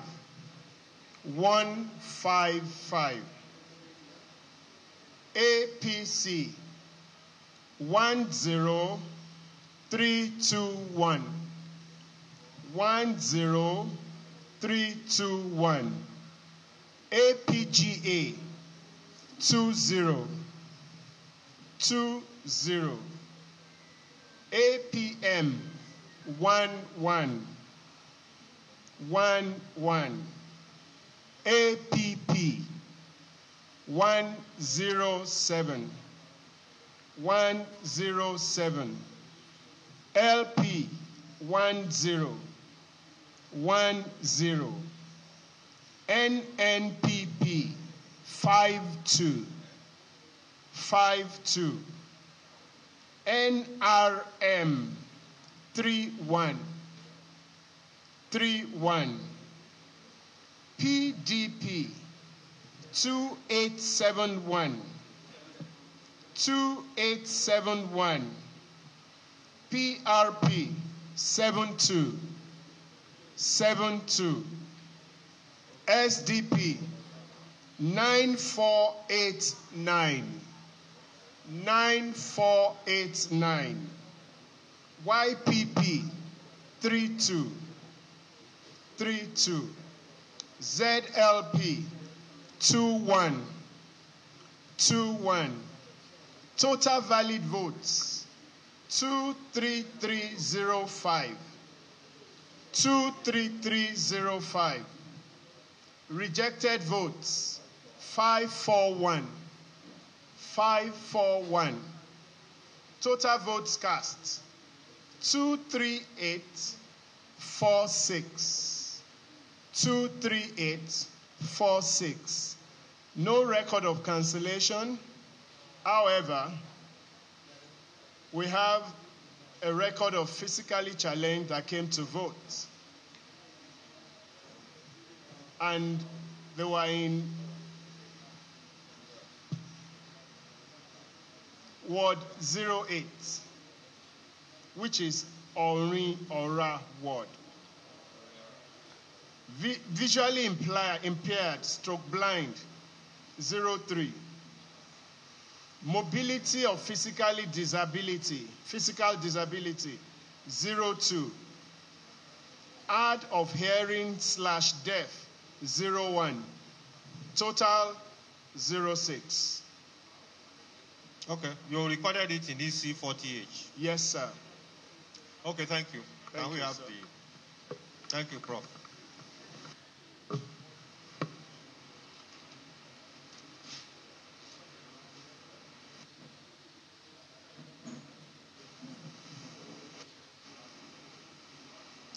Is Oye ready? Just tell us the rejected votes. Total number of rejected votes.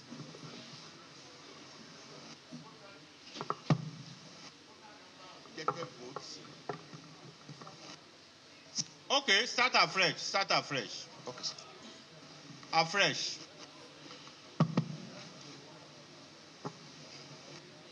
But 65170.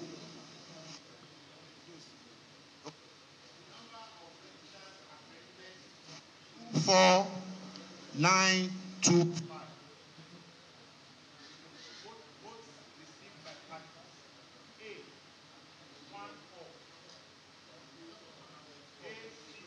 We are not hearing you. You are pressing.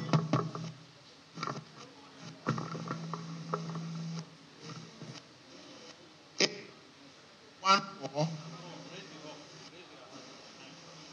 A. Do it like this. Okay.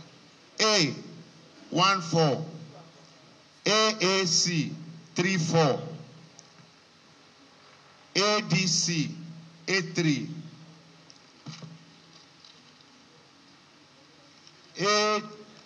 ADP 210, APC 13396, APGA 17, APM 29, APP 167, LP 12, NPP 33, NRM 23, PDP 4122, PRP 84, SDP 5391, YPP 32, ZLP 19. Total valid votes 23666. Rejected votes 839. While total vote cast 24505. Record of cancellation? None. Okay, thank you very much, Prof. Next. No, let's have the results. Oh, you could tear it.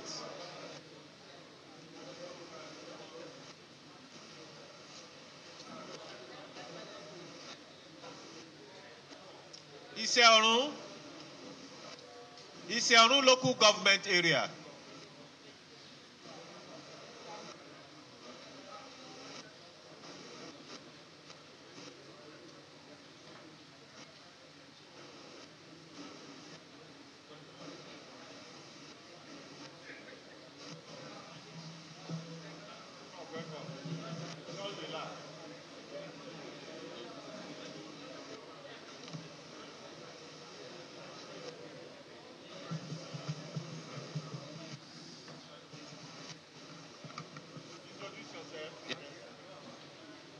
Thank you very much, sir. My name is Oyewo Olushola Oyeyinka, Professor of Communication and Language Arts, University of Ibadan.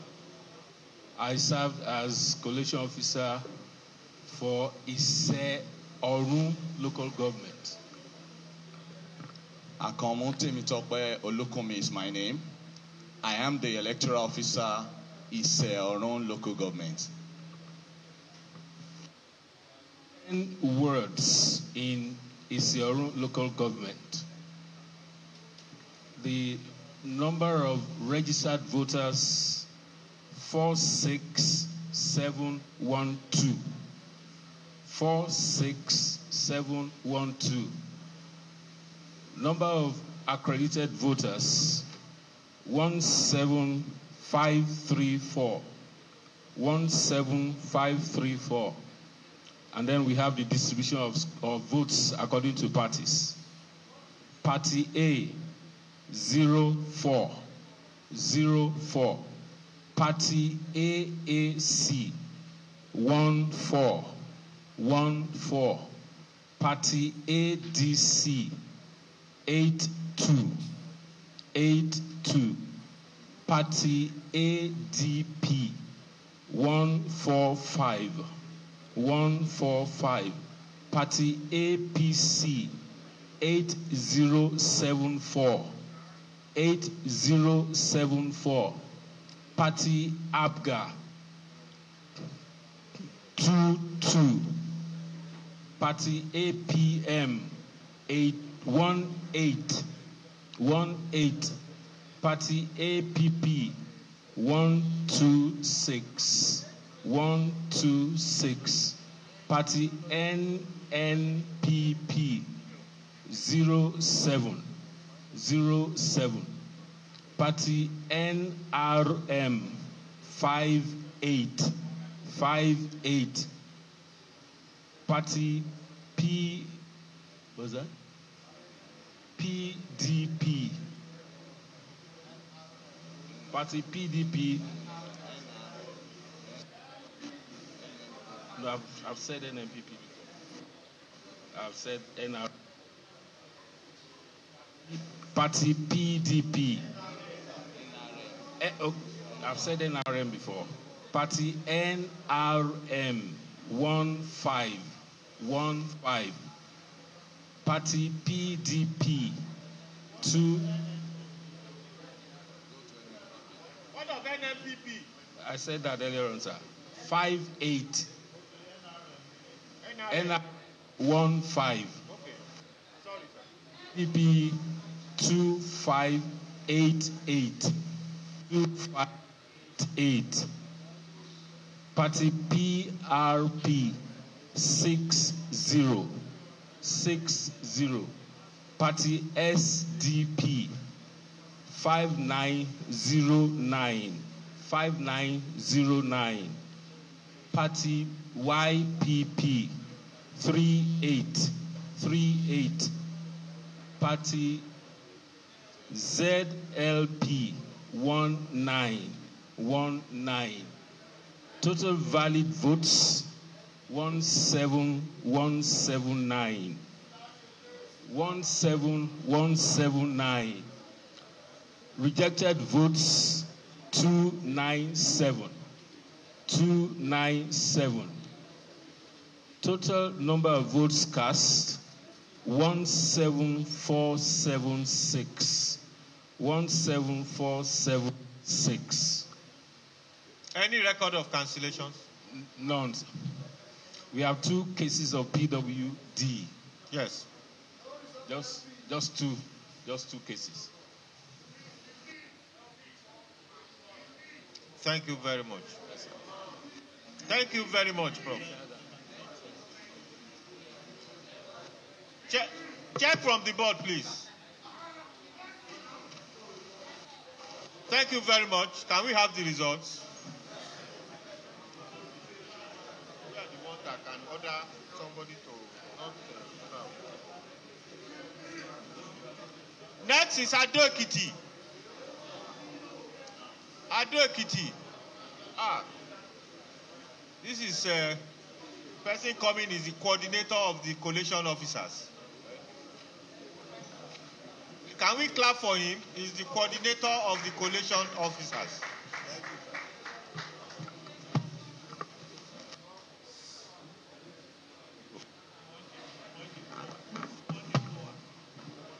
Just like this. Thank you. The call. My name is. Hello, like this, like this.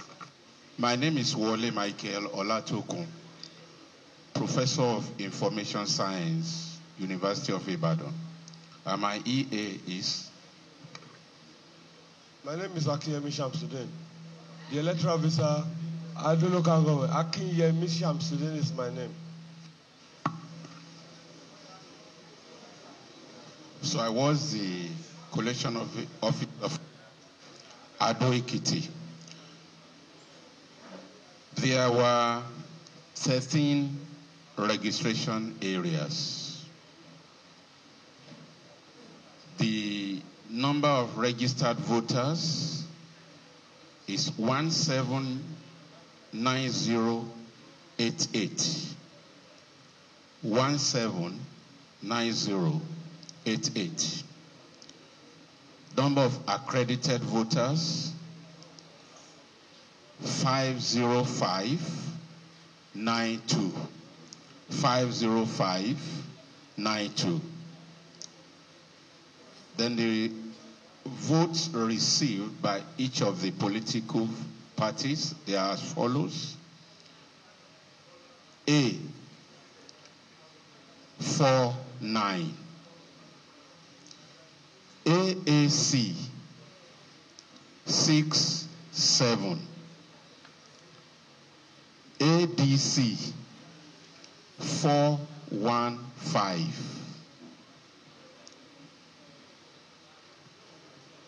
ADP 728.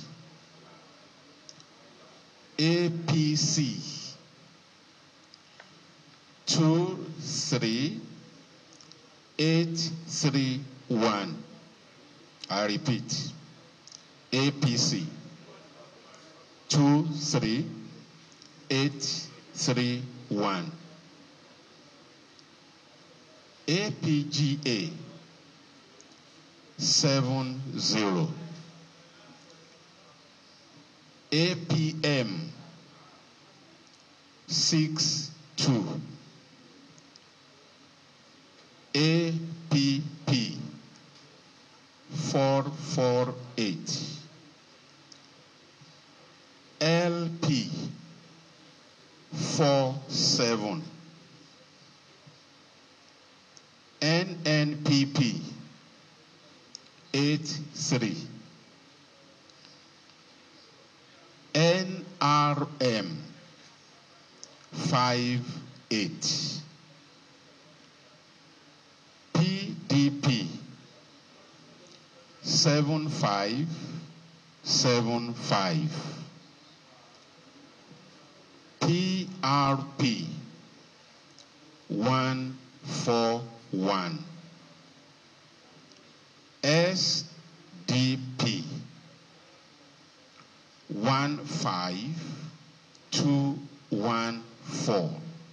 I repeat, SDP 15214. YPP 125. ZLP 51. Total valid votes 48964. Rejected votes 1444. Total votes cast 50408. Thank you, sir. Any record of cancellations? None, sir. Okay. Thank you, And sir. no PWD, no? Not at all, sir. Thank you very much, Thank Prof. you, sir. Prof, the coordinator.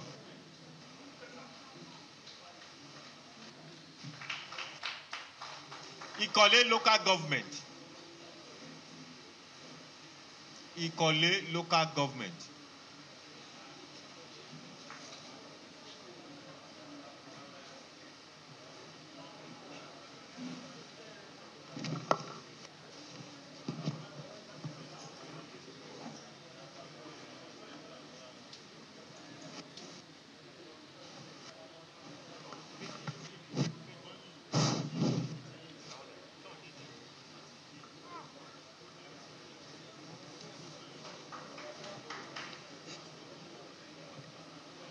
Go ahead.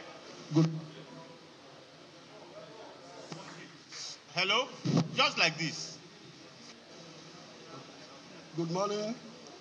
Let me rest on the existing plans. Professor Ayobami Kaide of Department of English, University of Ibadan. My EO is sitting beside me. Ajayi Emmanuel Olushola, the electoral officer for Ikole local government.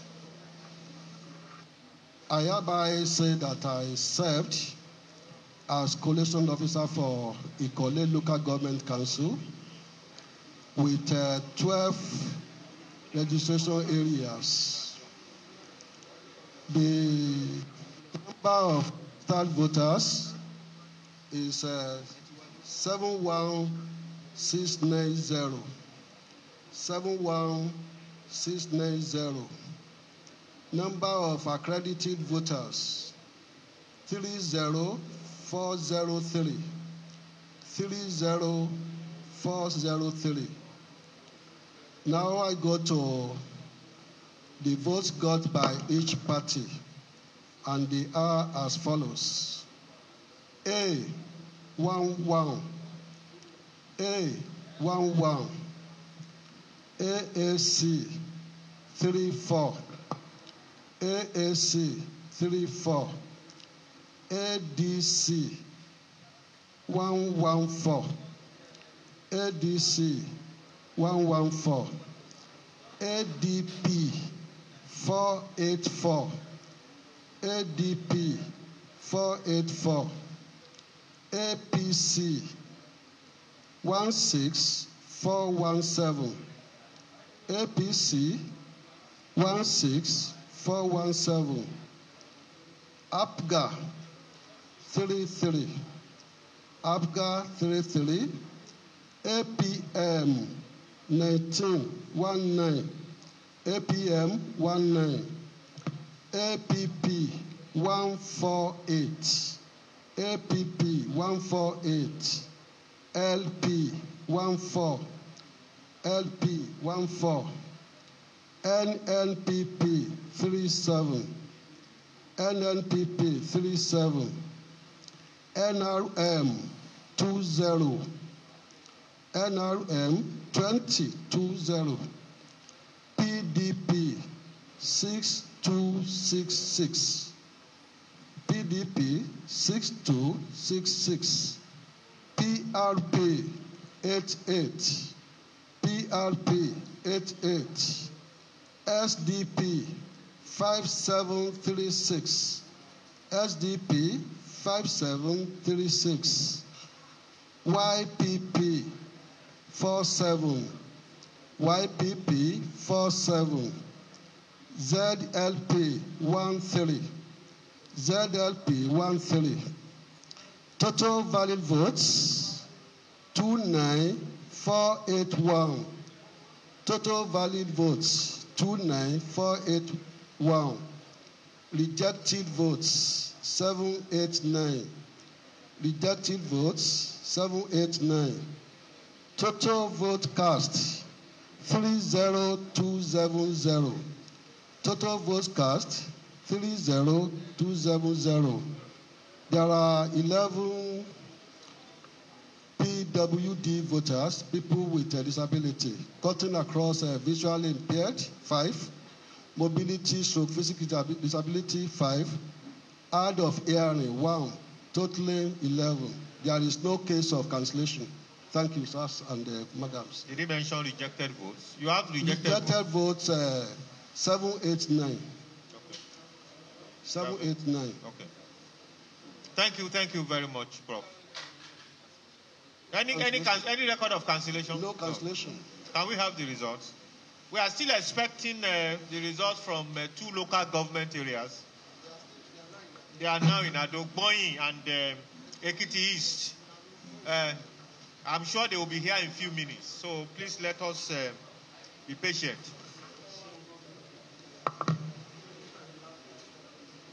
They will be here in a few minutes.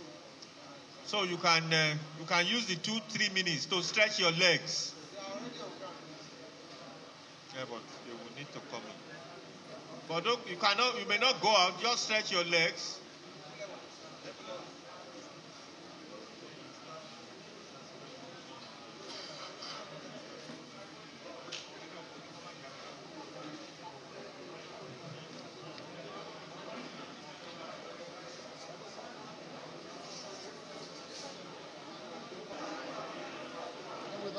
And so those live pictures give you an understanding of the 14 local government areas INEC has called tonight.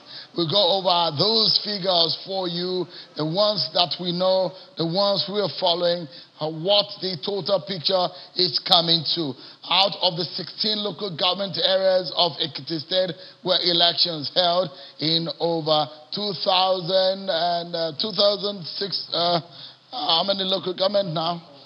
Yeah, 2004 for the 5 local, polling units of Ekiti State. Now we have results coming in 14 local government area. Let's begin with Ikole local government, and I'm going through some of the major political parties that have been mentioned in this Ikole local government area. APC with 16,417 votes, and the PDP with 6,266 votes, and the SDP with 5,736 votes.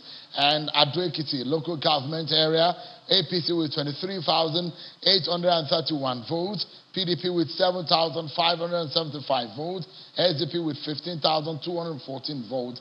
And Ishe Orun local government, APC with 8,074 votes, PDP with 2,588 votes, and SDP with 5,909 votes.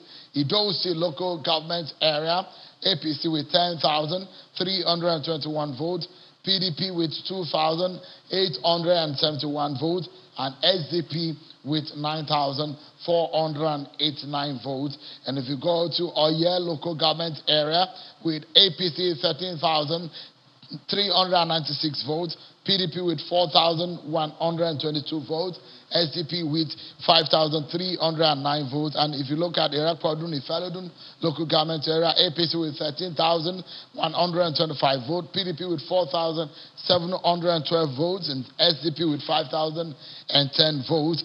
Ekiti West local government area, APC with 15,322 votes, PDP with 3,386 votes, and SDP with 3,863 votes. FYI local government area, APC with 4,012 votes, PDP with 6,303, SDP with 339 votes. Moba local government, APC with 11,609 votes, PDP with 3,530, SDP with 4,904. Ilejumeje local government, APC with 4,357, PDP with 1,157, and SDP with 2,344. Ikere local government, APC with 12,086 votes, PDP with 3,789 votes, and SDP with 1,943 votes. Let's go to Ekiti Southwest local government. APC with 9,679, PDP with 4,474, and SDP with 4,577. Emure local government, APC with 7,728 votes, PDP with 2,610 votes, SDP with 3,445. Ijero local government area, APC with 13,755 votes, 54 votes, PDP with 4,897, SDP with 5,006 votes. Of course, I still have with me right here Professor Aziz Dolanio of the Federal University of Ekiti, a political scientist, and Mr. Samson Itodo, Executive Director of Yaga Africa. Thank you so much, gentlemen.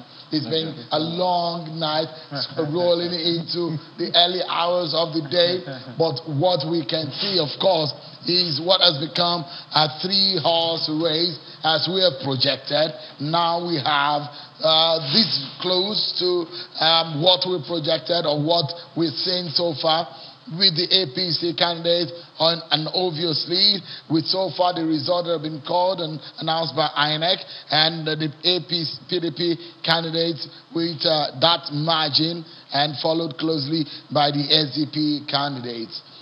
For what you have seen in the local government of Segun Oni, are you surprised that it did not take that? Of course, a big surprise. Ido-Osi used to be the stronghold of PDP, but with Segun Oni, I thought he was going to take over the local government in terms of the resorts, but it was a surprise that he couldn't spring a surprise in his own local government. FRLI too. PDP won there. That's not a surprise. That is the local government of the PDP candidate. Bisi Kolawole. A one city local government. A one-town local government. So he's won it. Yeah. Bisi Kolawole, he showed that he's a true son of FRLI. Although the margin is not so wide, no, but it's not at least. Well, 2,000 is significant enough margin in a vote that is not more than 12,000 or 15,000 in that local government. I mean, that's a significant one. But I mean, it's true what you've said, that APC coming with 4,000 in F1, where the PDP candidates, that is the stronghold. It shows that the APC gave it a good fight. They took the fight to its doorstep. Seriously, But one that is very significant here, we're waiting for, is Ado Ekiti. It has not yet been announced. It has been. No, Ado Ekiti has been announced. Yes, and I think there is a change of power there. PDP has almost forever, 2014, 2018, PDP has always won Ado Ekiti. But this time around, it does look like the APC is showing a surprise there. Yeah, it is. It's a surprise. So the APC is doing well in Ado Ekiti. Another surprise. So and SDP. No, this is the last time. This is 2018. I'm just making a comparison. Sorry, yeah. Okay. So Ado Ekiti gone to APC this time around. Going to APC. Surprising to you. It's a surprise. You called it for the SDP candidate. Yeah, I thought. You thought that that was because the deputy is from Ado Ekiti, and with the presence of the working class people, the pensioners, I thought they were going to make a big surprise. But here we have it, that the APC is already taking over the local government. So now, it's a surprise. You're surprised. Something. The kind of turnout we saw in Ado Ekiti, what is your take about the situation in Ado Ekiti and the outcome? Well, what is interesting about the results so far announced is that of what you call the Big Seven, right? And this Big Seven are Ado Ekiti, Ikole, Irepodun, Ikere, Oye, and Ijero, as well as Ekiti East. 6 of those results have come in, and INEC has officially declared winners or the results from those local governments, with the exception of Ekiti East. As you know, we are awaiting 2 local governments. Ekiti East and Boeing are the local governments that we are awaiting. And the reason why we call them the Big Seven, because they have over 60,000 registered voters as compared to the other LGS. So it's quite interesting to see the fact that, these big local governments, you call them the Big Seven, at least 6 out of the 7 have come in. The other interesting thing that, we should look at is the level of cancellation. And it's quite interesting, what the level of rejected ballots. So if you look at all the 14 local governments, Ado Ekiti has the highest, with over 1,400 rejected ballots. If you go to 20, if you go to 20, let's go to 2018. So if you go to 2018, the rejected ballots, even though not projected here, was 3,095. And this time, it's 1,400. So there's a reduction. So across all the 14 local governments, there has been a drastic reduction in the number of rejected ballots. Ikole in 2018 had 1,800 rejected ballots. This time, it was about 789. If you look at, in fact, the lowest that we have so far is from Ile Jemeje, which is 135. But in 2018, it was 153. So somehow, it appears there's something that the voters got right this time about how they thumbprinted. It may be attributed to the level of voter education. It may be attributed to several other issues. As you know, vote buying was quite significant in this election. So perhaps that also contributed to the low level of rejected ballots, because you know why ballots are rejected. It's either you're wrongly thumbprinted or there is no thumbprint on the ballot paper. So if you, and we talked about turnout earlier when we talked about our watching the vote PVT estimate, and we did say it's about 37.1%, and it's based on the number of registered voters. As you can see, and as we mentioned earlier, INEC has not released the disaggregated data for PVC collection. So we don't know whether INEC will calculate turnout based on the PVCs collected or based on the number of registered voters. But our estimate, the 37.1%, with a margin of error of 1.5 plus or minus 1.5%, is based on the number of registered voters. Just that to put that clear. But so far so good. Yeah. It looks quite interesting, and I'm particularly excited that INEC may conclude this process tonight. And it just goes to show that there's some level of, some progression. You know, sometimes INEC will announce just 10 and then they go for a break and continue the next day. But I can see the returning officer he's determined to complete this process as fast as possible. Yeah, because and we hope. I mean, significant, the biggest voting population of over 179,000 voting population, Ado Ekiti. APC got the lead with 23,831, and the closest is the SDP. You were predicting that SDP is going to come out with a big fight. SDP had 15,214, but PDP had a mega 7,575. But what really happened, let's take a look at what happened in the local government of the APC candidate. That is Ekiti Southwest local government. You see what happened there. Ekiti Southwest, Ekiti West rather. Ekiti West, that is the local government of Ekiti West local government. The APC candidate gave a resounding performance there. He got 15,000. It was a convenient performance for him there. It is home front, it is a stronghold, it is his base, and he showed that he is capable of giving a good account of himself. What do you think, Prof? Yeah, that explains it. You know, it means that it's well grounded at home, and it's been able to perform well, unlike the SDP candidate that has not been able to deliver its local government. So out of the three, two of them delivered their local government, and the third person was unable to. Right. So it explains being on ground, right? So, but it used to be the stronghold of PDP all along. So maybe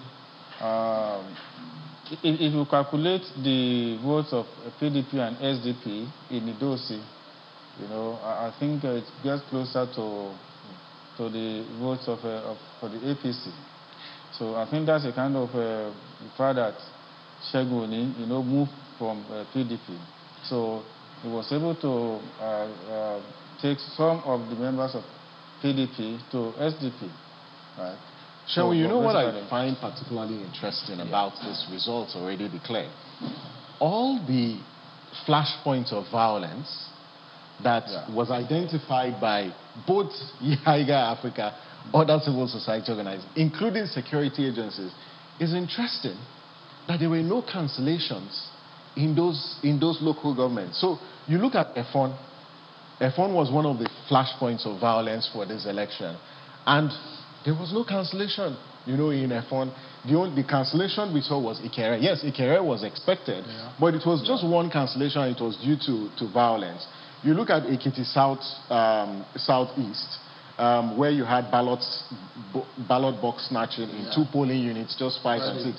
So it's quite interesting. So it appears something must have happened. It's either the security agencies performed diligently, optimally, or the persuasion, either the peace accord, you know, that was signed by all the political actors, or did make some impact, or even the advocacy by different organizations.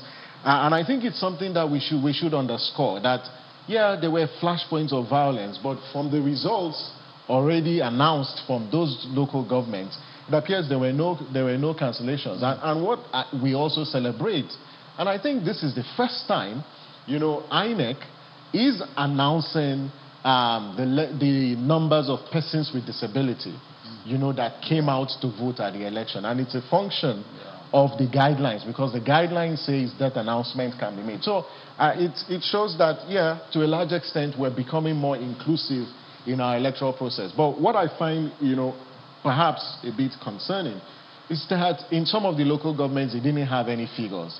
And and I want to actually question that. To say that there are just a few local government where PWDs voted may not be accurate, and I think it's something that needs to be interrogated. But again, this is the first time INEC is introducing this, but it goes to show that it's placing priority on the issues around inclusion. Let's go again into the figures. Ekiti. That's one local government area that a lot of people were looking at for. In fact, it's one of the points where a lot of people would have thought that it was a flashpoint. But this is the local government of the incumbent governor, isn't it? Yeah. But he gave an account of himself for his political party, for his candidate. 13,396, that's what the APC got in Oye local government, defeating SDP with 5,391 and the PDP with 4,122. Oye local government stands out for the APC, coming out triumphantly in that area. And also in another area that one would look at is Idosi. It was a very close one. The contest was very intense and was very close. 10,000 to 9,000. One would imagine a slim margin. The SDP would have carried the day. And if you look at Biodun Oyebanji local government area, the APC had a gallant victory. 13,125 votes to defeat the closest rival, SDP, with 5,000. And we were talking about Biodun Oyebanji and Oye local government area. Biodun Oyebanji being Senator Okoyemi Bamidele's local government area, APC coming back with a very resounding victory. I understand we're getting some movement and activities at the INEC state office.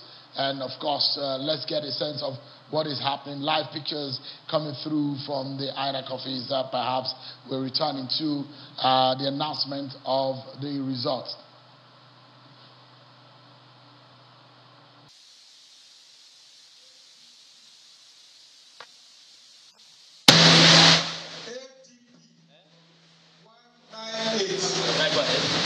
APC 12099.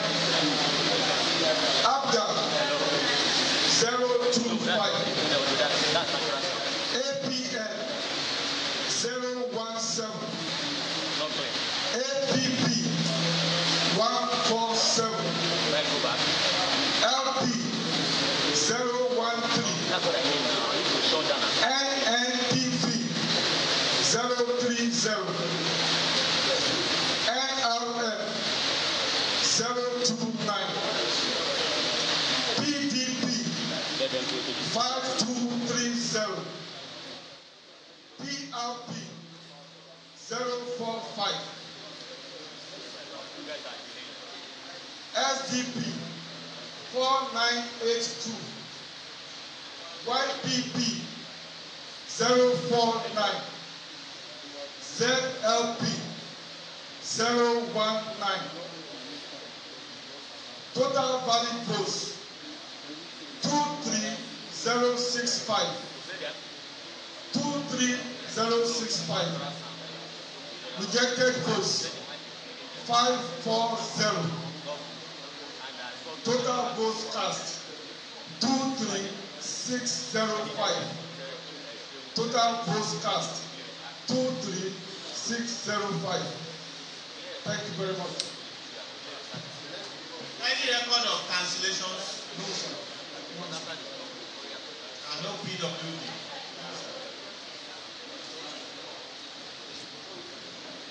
Can we have the original copy? The original copy of your results.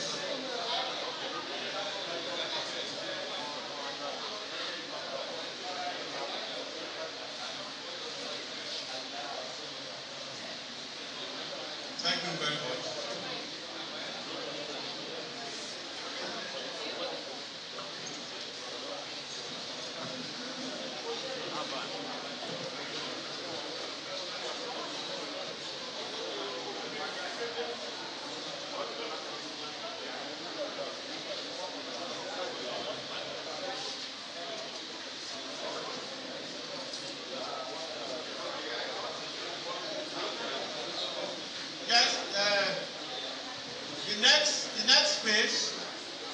to transfer the results.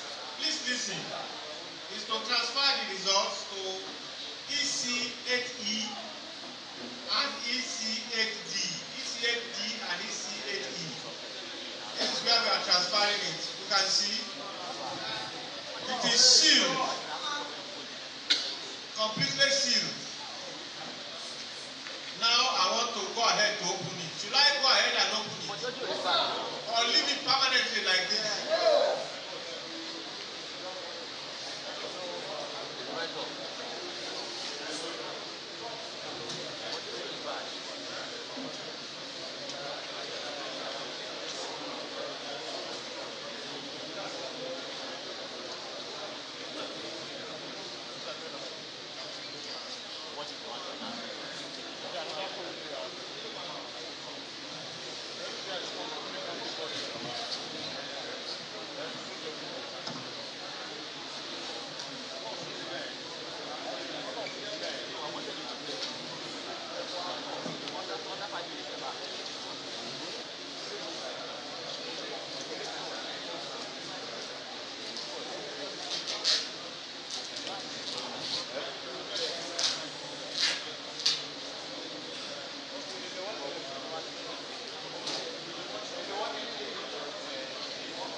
Thank you so much, everyone, for staying with us on our continued coverage of the Ekiti Governorship election 2022.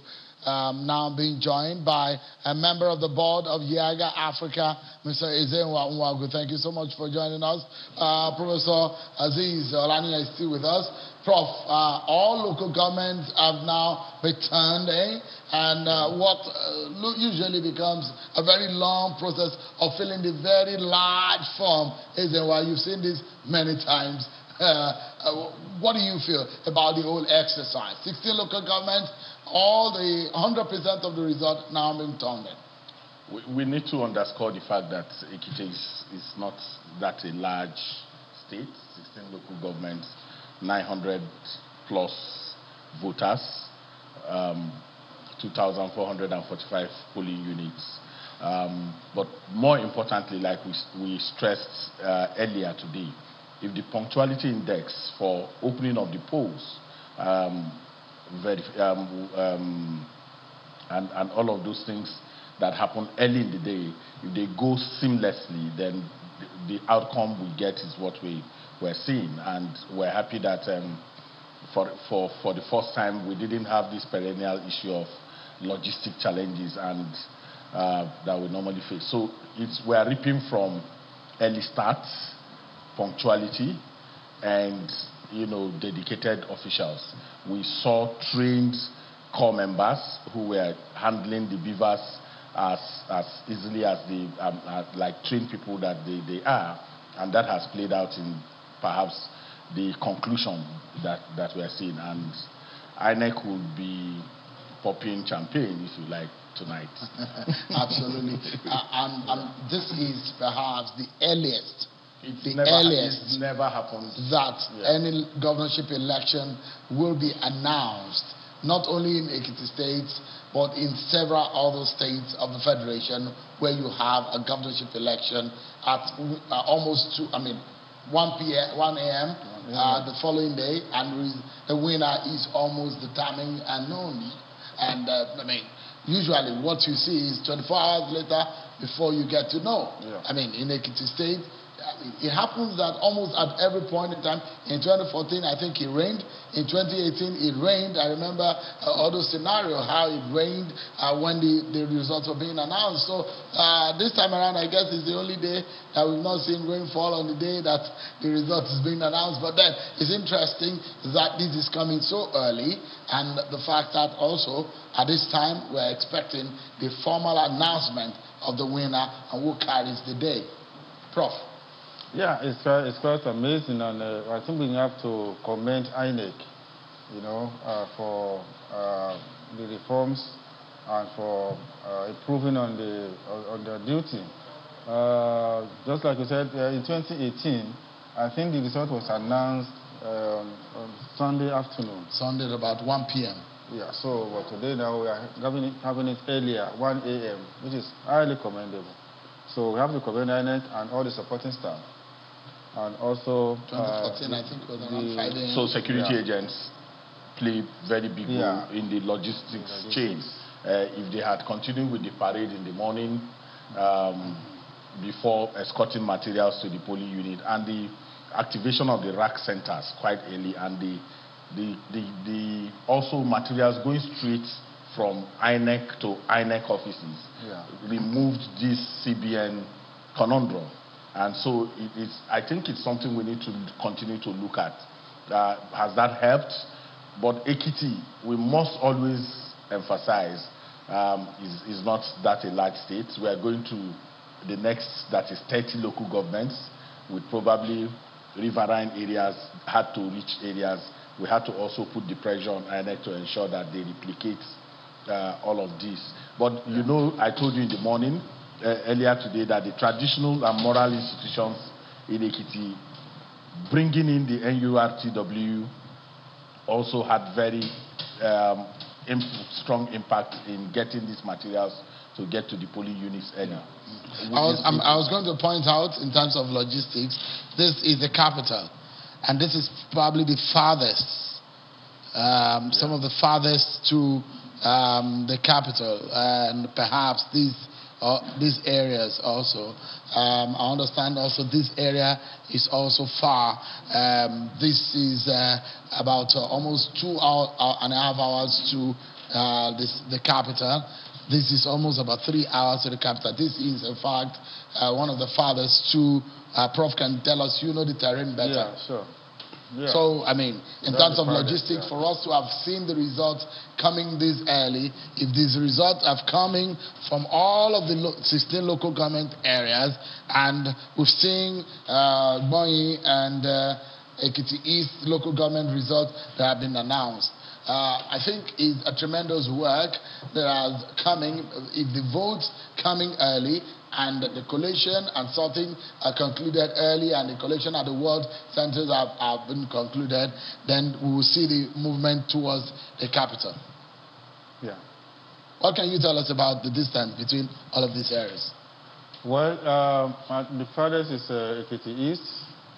That's about 2 hours to the capital. Then we have. If you are moving fast.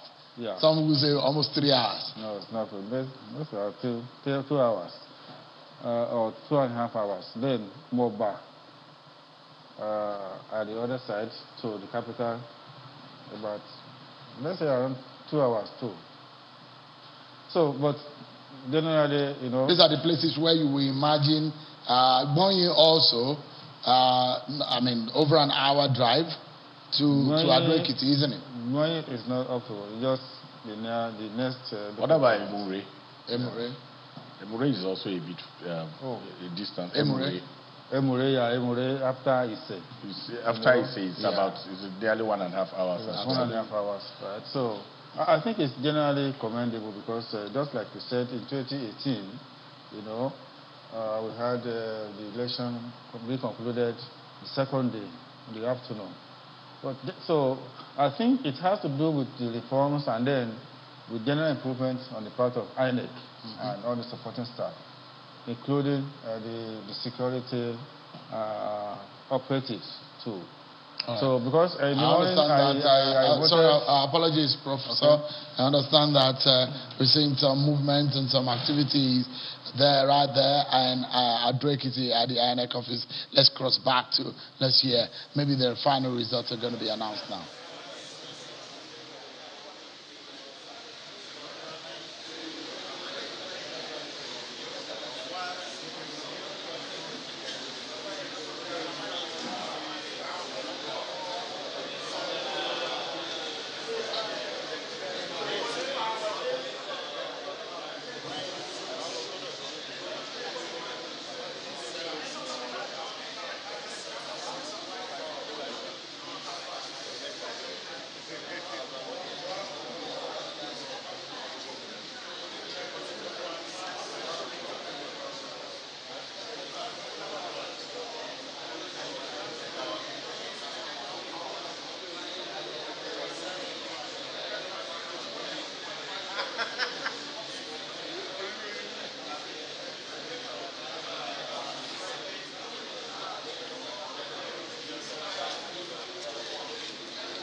And some of the live pictures for you there at the INEC office there in Ekiti. Some of the two results that came in finally from Bonyi local government. APC with an 11,247 votes, PDP with 3,947, and SDP with 4,059 votes. And Ekiti East local government, APC, coasted home with 12,099 votes, and PDP with 5,230, and SDP with 4,982 votes. Prof, did you see that coming? Those two last local government announced. APC seems to have held sway there. Yeah, they're also actually APC strong votes. Yeah, based on previous elections. Right. So, to me, it's not a surprise to me, per se. Right. But the entirety of the, we can't call the winner just yet until INEC makes the announcement. Yeah. But are you surprised with the general pictures that you've seen? Well, I'm not really surprised per se, because it's also projected that the APC will likely have an edge, right? Because based on main party is the ruling party, and also the support of the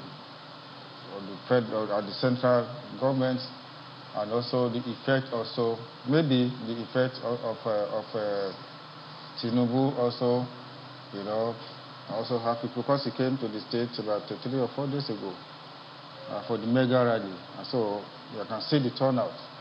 Right, so I think a lot of people also saying that what happened in the APC, the like of Femi Bamishile, the likes of Senator Femi Bamidele, a few others who are aggrieved based on what happened in the primary. Yeah, well, they were able to resolve. They were able to resolve early enough. Early enough. Yeah. Some people say, oh, they rally themselves and are able to come together. What do you make of that, Mr. Ezewan?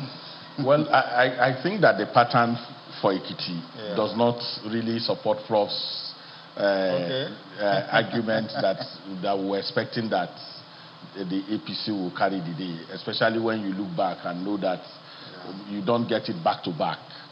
So federal government had supported a particular candidate at one point when they also didn't get it back to back. The PDP was in government when Segun Oni lost, you know, and all of that. Segun Oni lost. In the courts, yes.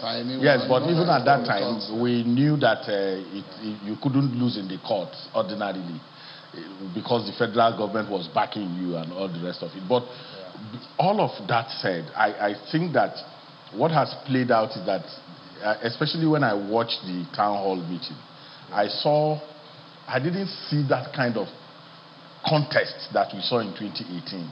I saw friends who were people who felt like they've been together, like they've worked together. Yes, over a period of time. And if you notice, the PDP candidate, I'm not sure he came to this state to campaign, to help the candidates. Yeah, you know, the presidential candidate. Yes, the presidential candidate of the PDP was not here.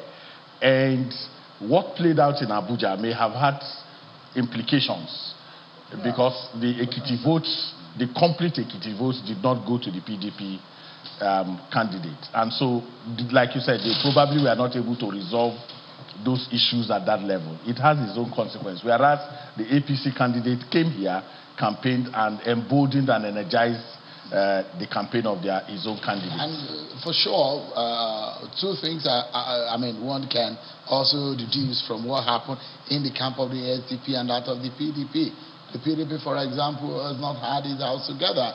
The like of Senator Olujimi were aggrieved to the last minute. A few other members of the party, even the former deputy governor, to Ayodele Fayose, these are people who are still aggrieved to when they went to the election. They didn't have a united front, a united house. Some people may attribute that the performance to what we're seeing in the internal affairs of the party. In the SGP, Segun Oni got into SDP after he felt aggrieved based on the primary. A lot of people felt, look, it was too close to the election to galvanize a new structure, build a new structure in a new party. It wasn't going to be easy. These are some of the issues. Most of the candidates were people who moved from PDP or APC, even the ones in the other parties. Many of them were players in these two dominant parties ordinarily.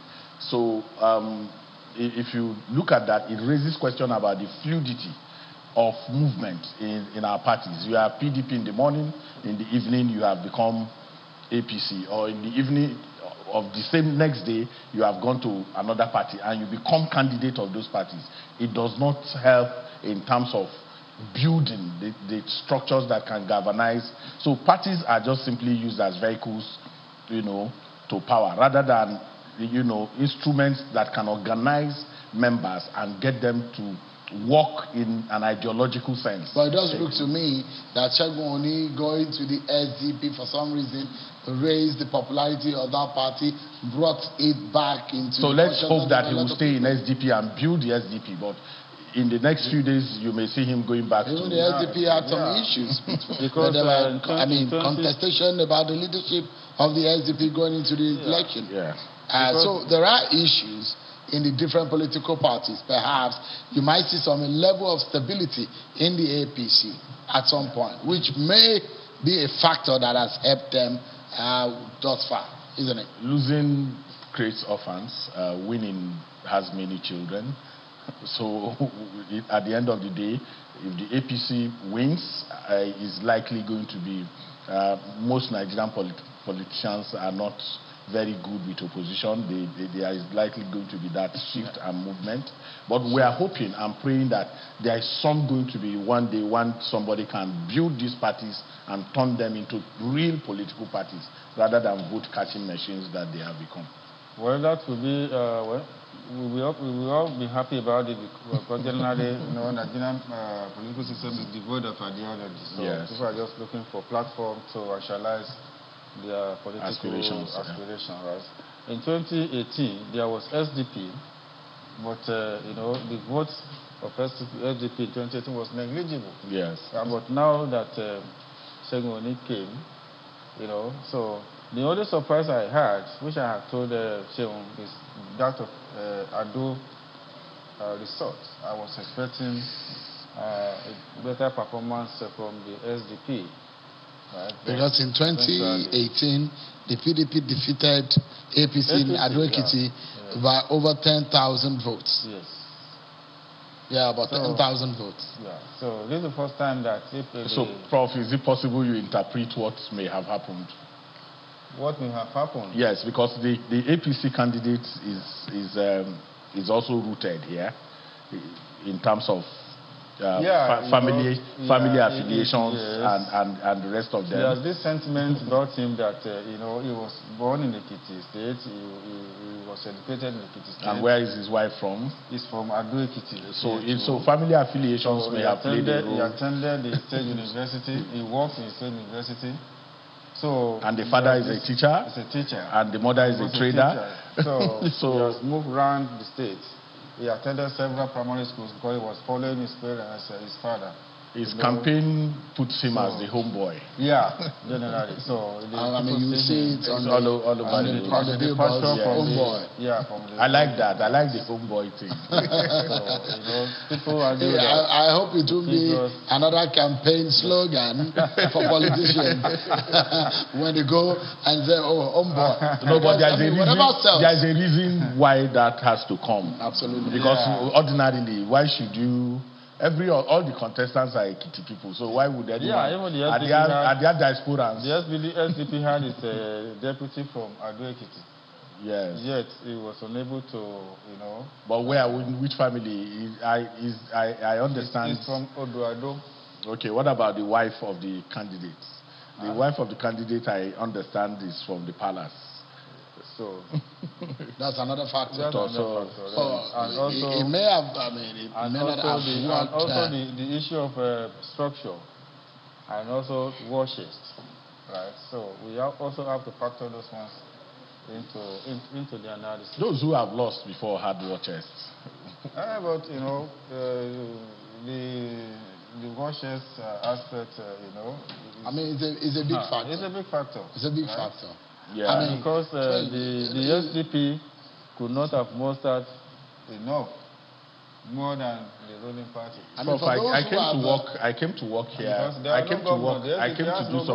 came to do some work here in March, and we did advocacy visits, and we were meeting different category of stakeholders in the state, and the sense that I got was that as far as March. Getting that feel, a lot of them were already positioning Ado to go the way it went. I didn't want to take them serious, but since it played out, it then so. And as at that time, the war chest has not, except there is a promissory note,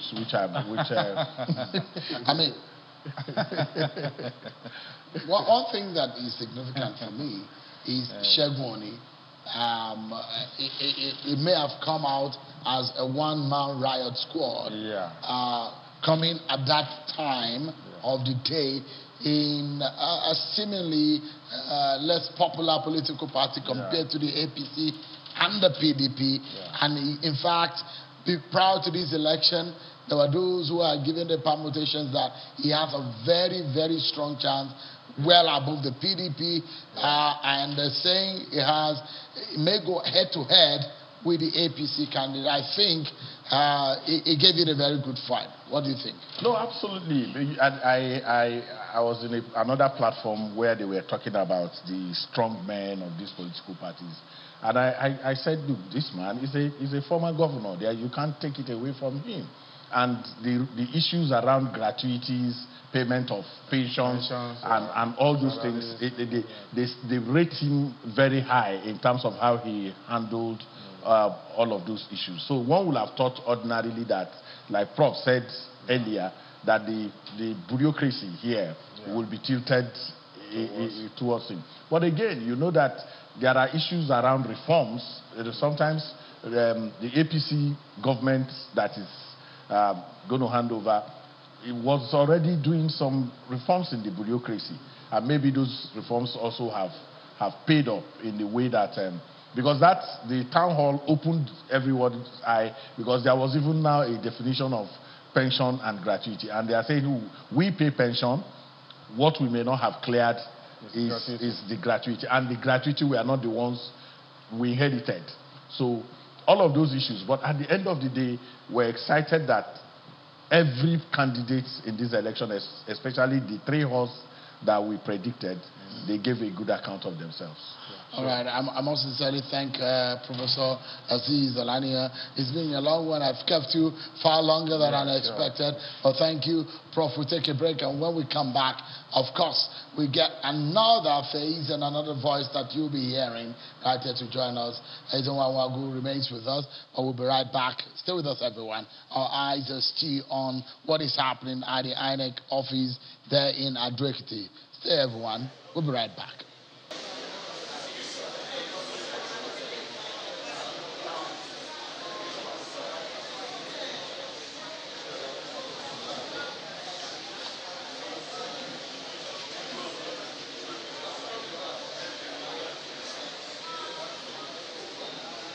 For staying with us right here, we're since being joined by Cynthia Mbamalu, the Director of Programs at Yaga Africa.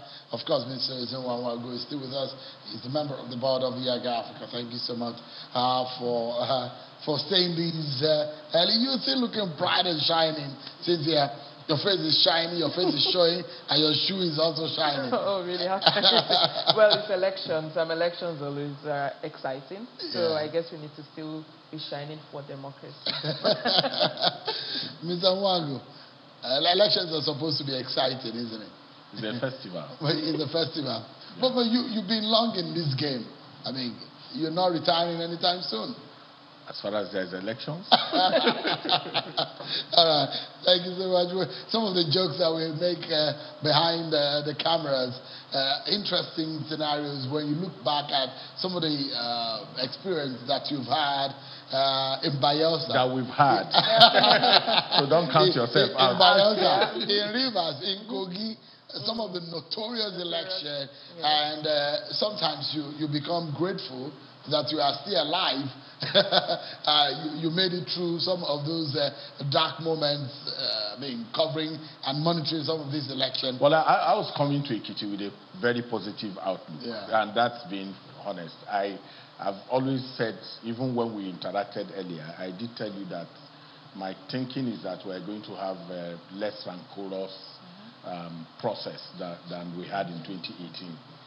The measured temperament of the incumbents is also important in underscoring how, when you have a desperate incumbent but I've seen measured language, I've seen some kind of, and all round, both past and present leaders of this state seem to have come to that conclusion that they don't need to have this desperation at all costs mentality that's governed elections in some other places. And kudos to Ekiti people. They've discharged themselves. They put it off. Yes, the Omoluabi tag is playing, except for the little downside of Diboko said there, which I think we can overcome if we also put the kind of energy that we've put into technologizing elections in Nigeria. Hopefully. I mean, it was a very popular one. Diboko said that. I mean, I don't know how good Yoruba is, Cynthia, which literally means that we end voting to cook soup. Literally, that's what it means. It's coming down to the issue of vote buying. I don't know if you experienced any conversation around that when you were going around. Oh yes, we did. Interestingly, on Monday we had gone for some community outreach within Ado Ekiti and Ilawe LGA, and just interacting with them. And we had this flyer that said, "Do not sell your vote is your power." And people said, "No, keep this flyer away from here. We're looking for where they are even selling, they are even buying, so that we would sell." And we tried to have a conversation with them. Do you understand the value of your vote and how that impacts on your life, and how no matter how much you earn, you wouldn't be able to sustain yourself for the next 4 years with that. But I think it's also about the psyche of our people, and the fact that it's almost a lot of transactions. So our relationship with the state is quite transactional. And so when it comes to elections, we also think this is our time to get from our own piece of national cake in quotes. And I know in one of the press conferences we have, someone said, "Oh, why tell people not to collect 2,000 naira when you had those collecting thousands during the primaries and thousands of dollars during the primaries? So what is the justification?" But the thing is, whether you collected thousands of dollars as a delegate or 2,000 naira as a voter, what matters is that you're undermining the process and you're mortgaging our future by letting money determine what your choice would be when it comes to choosing your candidate. You are underpricing the value of the vote, because you are mentioning the value of the votes as of 2014, because even at 2018... Today it's been priced around 7,000. Absolutely. Yeah, so you are using an old price. And we got some 5,000, some were paid 5,000. Yeah, some were paid 5,000. But I think it's also the higher value of the vote, because why are politicians desperate to buy the vote? And we're beginning to say votes are counted, and honestly, you do not need to sell it because they understand the value of the vote. That is why they will do whatever they can to buy the value of the vote. However, perhaps if we focus on increasing turnout, then we would undermine the effect of vote buying, in the sense that, if you see our projections from our PVT data is projecting about 37% turnout, with a margin of error plus or minus 1.5%. What we are seeing is with lower turnout, it's also easier to let monies influence that. But if perhaps we focus on increasing turnout, let voters truly come out and vote, we would really, undervalue, or rather undermine the whole effect of money, and maybe then we can actually reclaim our democracy. But turnout is still worrisome. And when we went out, we saw a reasonable number. We thought it would be better than Anambra. It's better than Anambra, but it's still really low. I think this election, by all means, by all standard, by all shape and color, better than Anambra. Anambra cannot even compare in any sense to... I was saying earlier when I was having a chat with the DIG that the atmosphere in Anambra State, 3 months before the election, in fact, it's so heated and nobody believed the election was going to hold. We believed it was going to hold. No. I mean, I'm saying this in the sense that in the general sense that we knew that INEC said it was going to hold the election, but I mean, with a lot of things that happened at the time, it didn't show that election was Anambra 2013. I mean, I have pictures from Anambra State where we had a platoon of military officers with grenades and some very scary military sophisticated weapons in Hiara.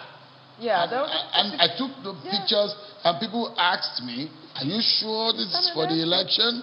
Well, the context was different. The security context in Anambra was That's different. what I'm saying. That I mean, that the tension before the election. But Cynthia is the statistics person. Go back to 2013. Yeah. What was the turnout in Anambra? Go to 2017. In what significant way was it? It seems we're getting some signals from the INEC Center. Let's take a look. Some drama playing out there.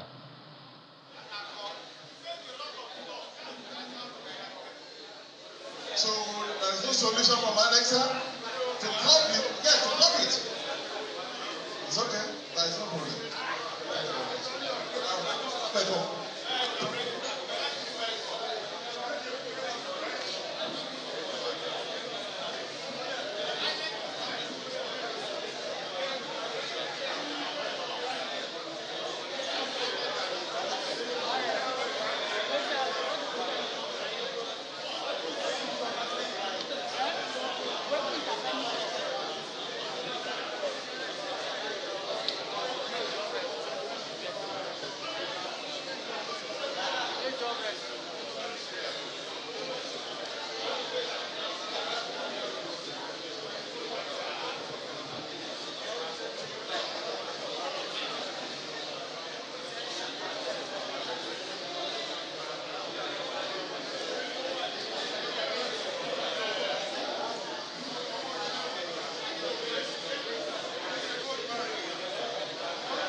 187 187 Party APGA 376 Party APM 290 Party APP 1980 Party LP 195 Party NNPP 529 Party NRM 347 Party PDP 67457 Party PRP 856 Party SDP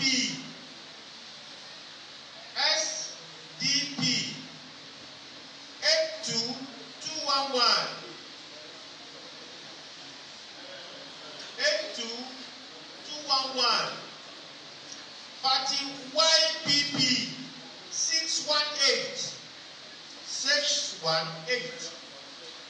Party ZLP 282.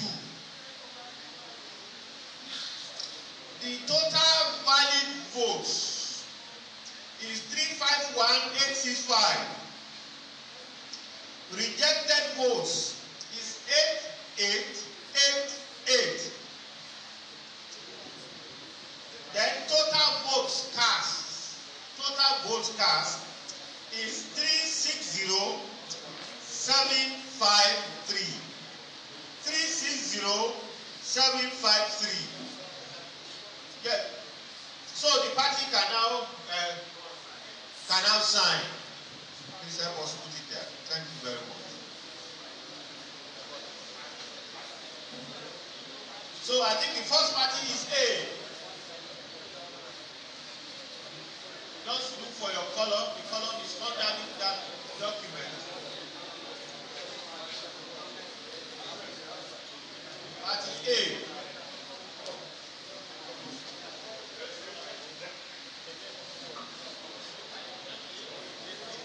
Party AAC. Party AAC. Party ADC. ADC. Hello.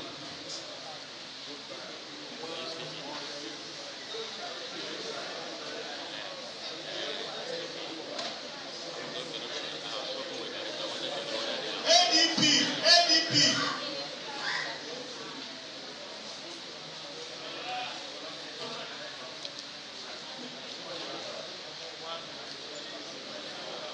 Party APC.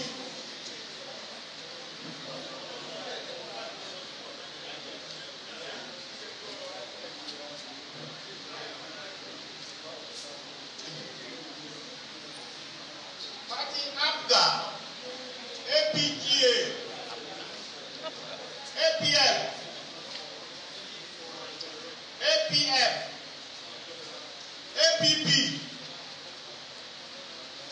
LP. LP. Is LP here? NNPP. NRM. PDP. Is PDP here? It's not here. PRP. SDP. Is SDP here?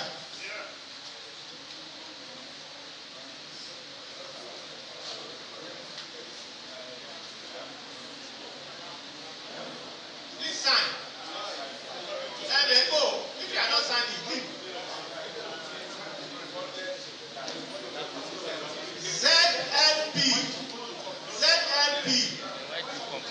ZLP.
sign, yes. Come and collect one document.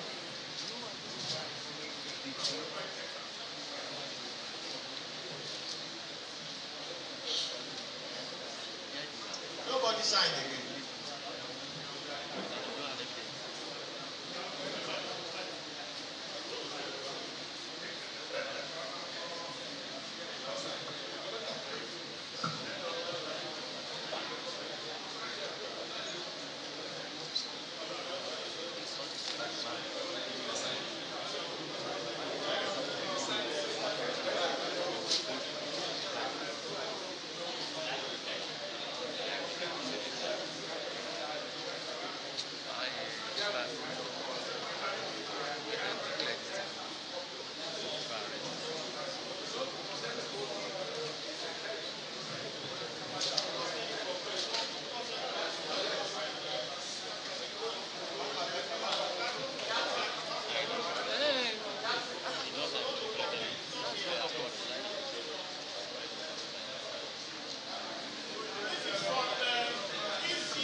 From ECHE for declaration, you see that it is intact. Is it intact? I hope you can see. Let me stand up.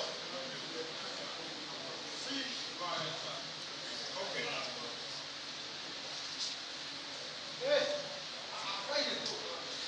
I want to take the snapshot. Okay, no problem. Have you taken it?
you go. The final figures are now being announced.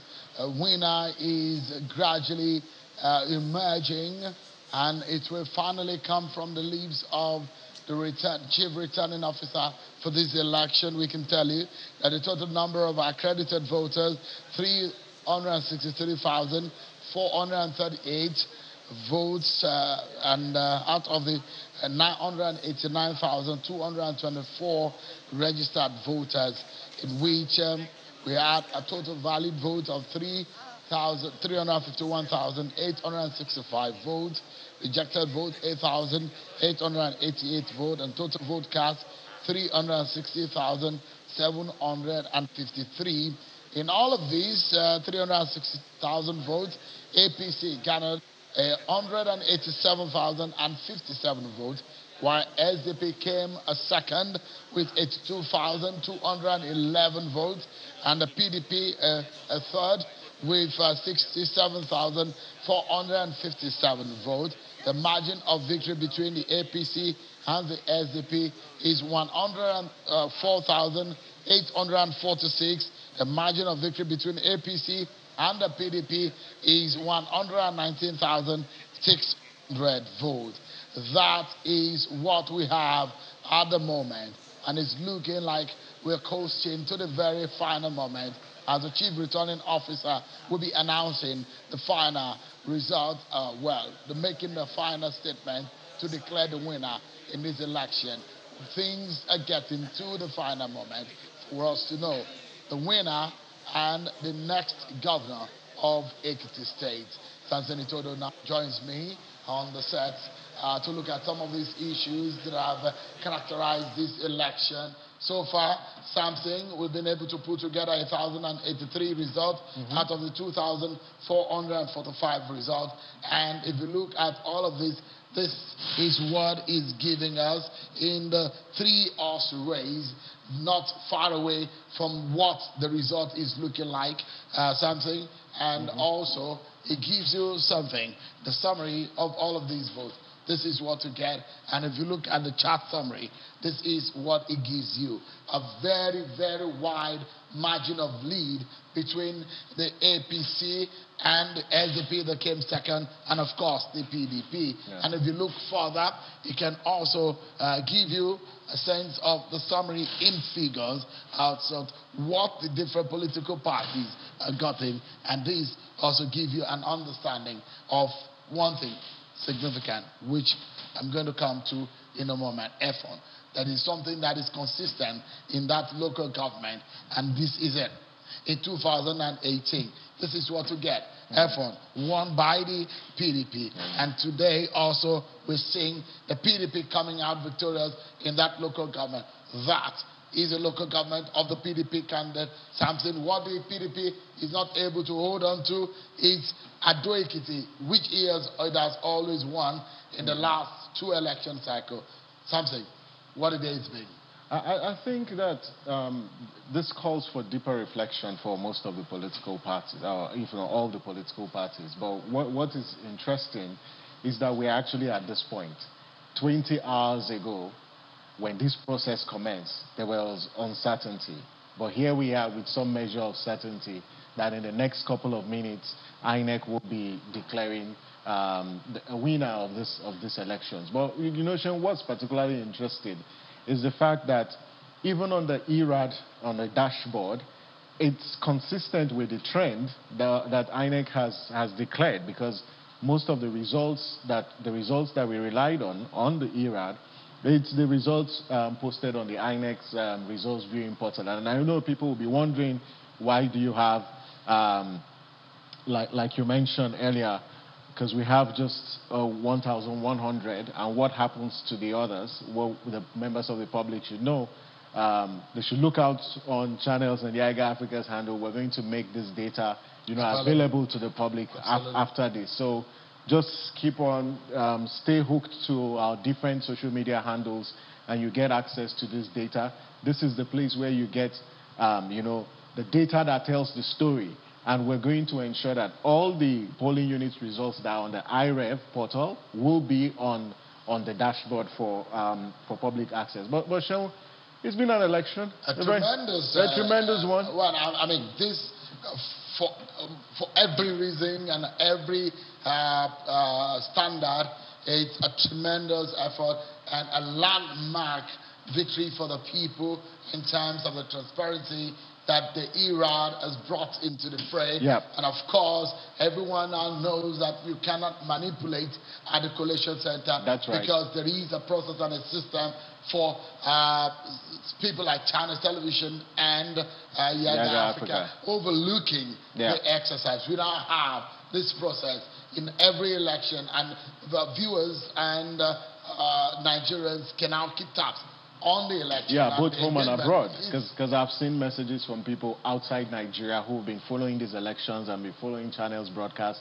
and they're really fascinated about how we're able to connect people to the INEC election results viewing portal. For a lot of people, they didn't even know that the IREV exists. They didn't even know that you can create an account on the portal that INEC has created for election results. And this is why, you know, both channels and Yaga Africa designed this to make this accessible to the people, because this is information that should be accessible to the people. So I think to a large extent we've started a revolution that will change, you know, the face of elections and electoral engagement. But Shane, just from this experience, you can clearly see that this election has been defined by three core stories. One is a story of resilience, it's a story of resistance, and the story of action. And resilience, you can clearly see that there was violence in the pre-election period, and people were worried and scared that, oh no, this was going to be a violent election. But what happened? People still showed up, you know, to cast their vote. There was also resilience on the part of INEC. Earlier today, when the voting was going on, you had people show up, and INEC had to do what? Had to deploy more beavers to polling stations that recorded high number of persons, and they got through with the registration, with the accreditation of the voters. If you talk about resistance, the EFCC, you know, the arrest of vote buyers is one of courage and resistance. In fact, there are videos online where people actually said they rejected the votes, the attempts to compromise their votes by buying their votes, and they rejected that. So you see that there's resistance on different parts. But on the part of on action, you could clearly see that the Ekiti people, you know, were willing to cast their vote. Whether some of them sold their votes or not, but it's something that we can't wish away, that the fact that we still have cases of vote buying within our electoral process. And you ask yourself, and I know when my colleagues Eze and Cynthia were speaking the last time, you said, is this actually duly purchased or duly elected? And I'll say that a further investigation will unravel that, but we're quite miffed with the level of vote buying recorded in this election. But ERAD has been very successful, and we do celebrate the fact that this has come and it's come to stay. And we want, you know, Nigerians to continue to stay hooked, you know, to channels during elections, and we're going to be doing this for Oshun as well as the general election. So it's been quite a ride. Innovation, a novel idea, an idea that was pushed by resilience and determination by two organizations that believe in transparency. Two Nigerian organizations, because you need to understand absolutely, that. Because, you know, people say, oh no, they don't. Everyone that was part of it were truly Nigerians. There all was Nigerians, no 100%. Of any foreigner in this. It was truly Nigerian. That's right. The developers, everyone that worked in this, all Nigerians, and it tells a story.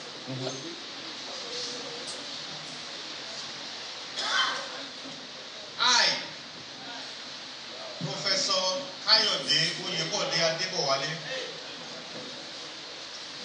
hereby certify that I am the returning officer for the 2022 Ekiti State Governorship election held on the 18th day of June 2022. The election was contested, and the candidates received the following votes.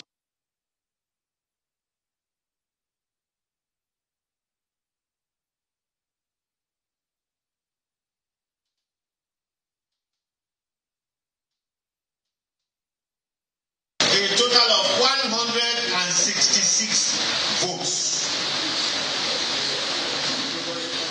2. Ajagun Igbala Moses Olajide, Party AAC, scored a total of 409 votes. Oluwole Olumayokun Oluyede of Party APC scored a total of 5,597 votes.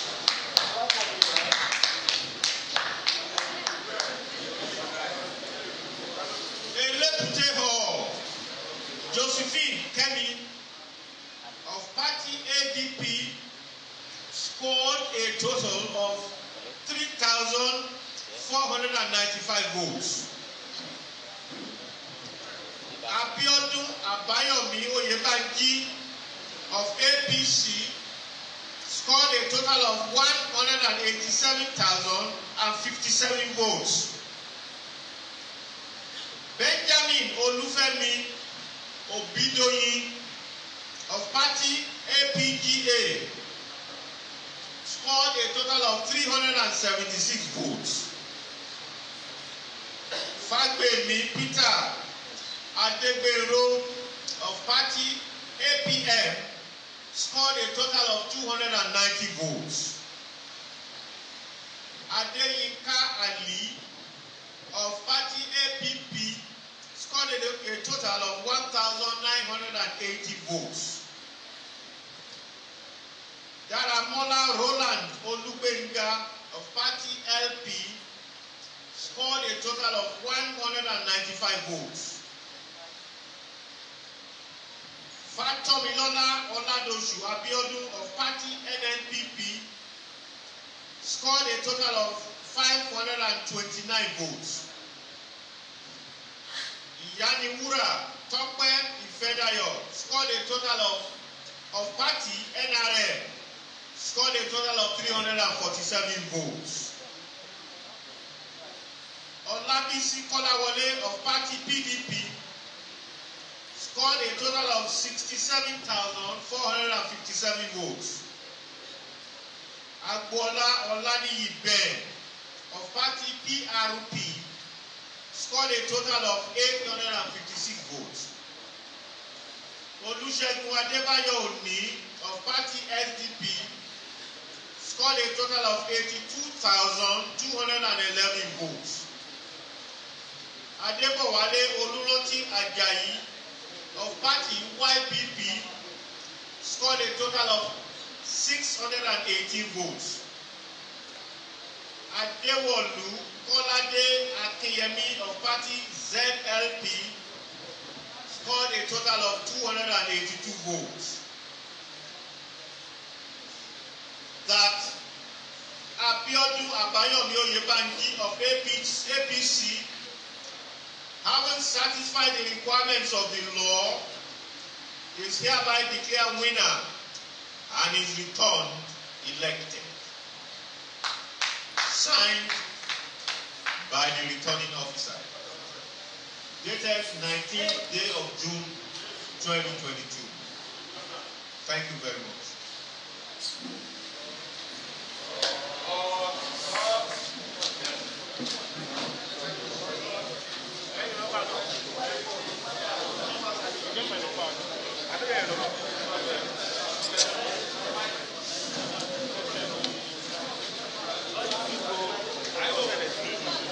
Finally come to the end of the exercise. You have heard it loud and clear from the returning officer, the three major parties, the PDP, the Social Democratic Party, SDP, and the APC scored the highest votes. I would just like to read out the votes cast by the three major parties. That the People's Democratic Party, PDP, on Channels Television, Biodun Oyebanji of the APC is the new governor of Ekiti State. He's been declared winner and returned in the Ekiti Governorship election 2022, having garnered 187,057 votes to defeat his closest rival, former governor of Ekiti State, Engineer Segun Oni of the SDP, and the candidate of the PDP coming a distant third. And now Biodun Oyebanji is the governor-elect of the Ekiti State after he has been declared tonight or this morning as the governor-elect by INEC, and the chief returning officer making that announcement. Breaking news right here. APC's Biodun Oyebanji has been declared the winner of the Ekiti governorship election. Something. Well, the journey that started has eventually come to an end, and I would say congratulations to the people of Ekiti.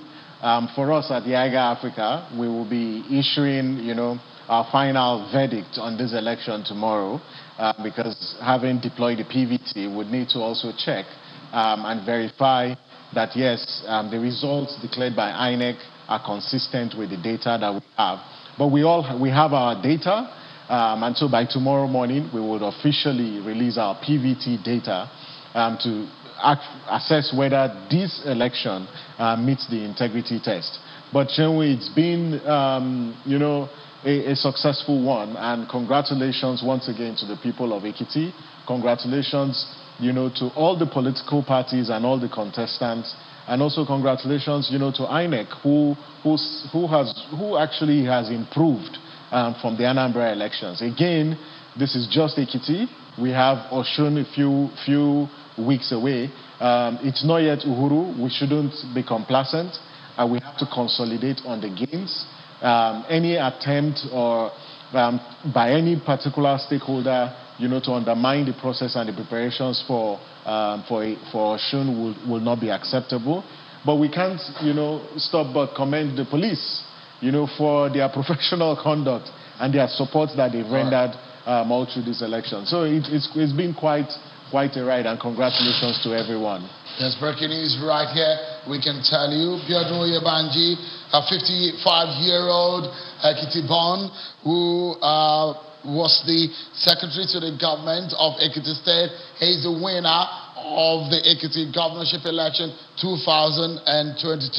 He served as the former commissioner for transformation, strategy, and delivery of head office. He was also a former commissioner of Ministry of Budget and Economic Planning until he became the secretary, the SSG, to the government of Ekiti State from the 18th of October 2018 to 2021. Today, Biodun Oyebanji has been declared the winner of the Ekiti Governorship election 2022. There you go. There you see his face. The next governor will be taking over from Kayode Fayemi as the guest governor of Ekiti State with a voter of 187 votes, of course, and 187,057 votes. And that caps up all our coverage of the Ekiti Governorship election 2022 right here in our studio, and a partnership with Yaga Africa. Many thanks to Yaga Africa and all our partners. Congratulations to this milestone. To make this happen, the channels crew, you guys are very fantastic, and for us, we consider this partnership a lofty one, and we'll continue to partner together. But to the credible team, the team of young people out there who were working at the back end, ensuring that this data was uploaded, they're still working as we speak. We say congratulations to them and thanks to them. And also our observers, 541 of them, who are out there, ensuring that they keep watch over the process. So thank you very, very much. And this indeed, has shown what is possible if Nigerians put their hearts to it. All right. Thank you so much, Samson Itodo, Executive Director of Yaga Africa. Ekiti, the site, they have decided and they've chosen their next governor. And they have voiced out that Biodun Oyebanji will be the man to govern them for the next 4 years. And that's how we wrap it up on behalf of the team right here of Channels Television on the ground covering this election. Many thanks, everyone, for watching. And from all of us, bye-bye.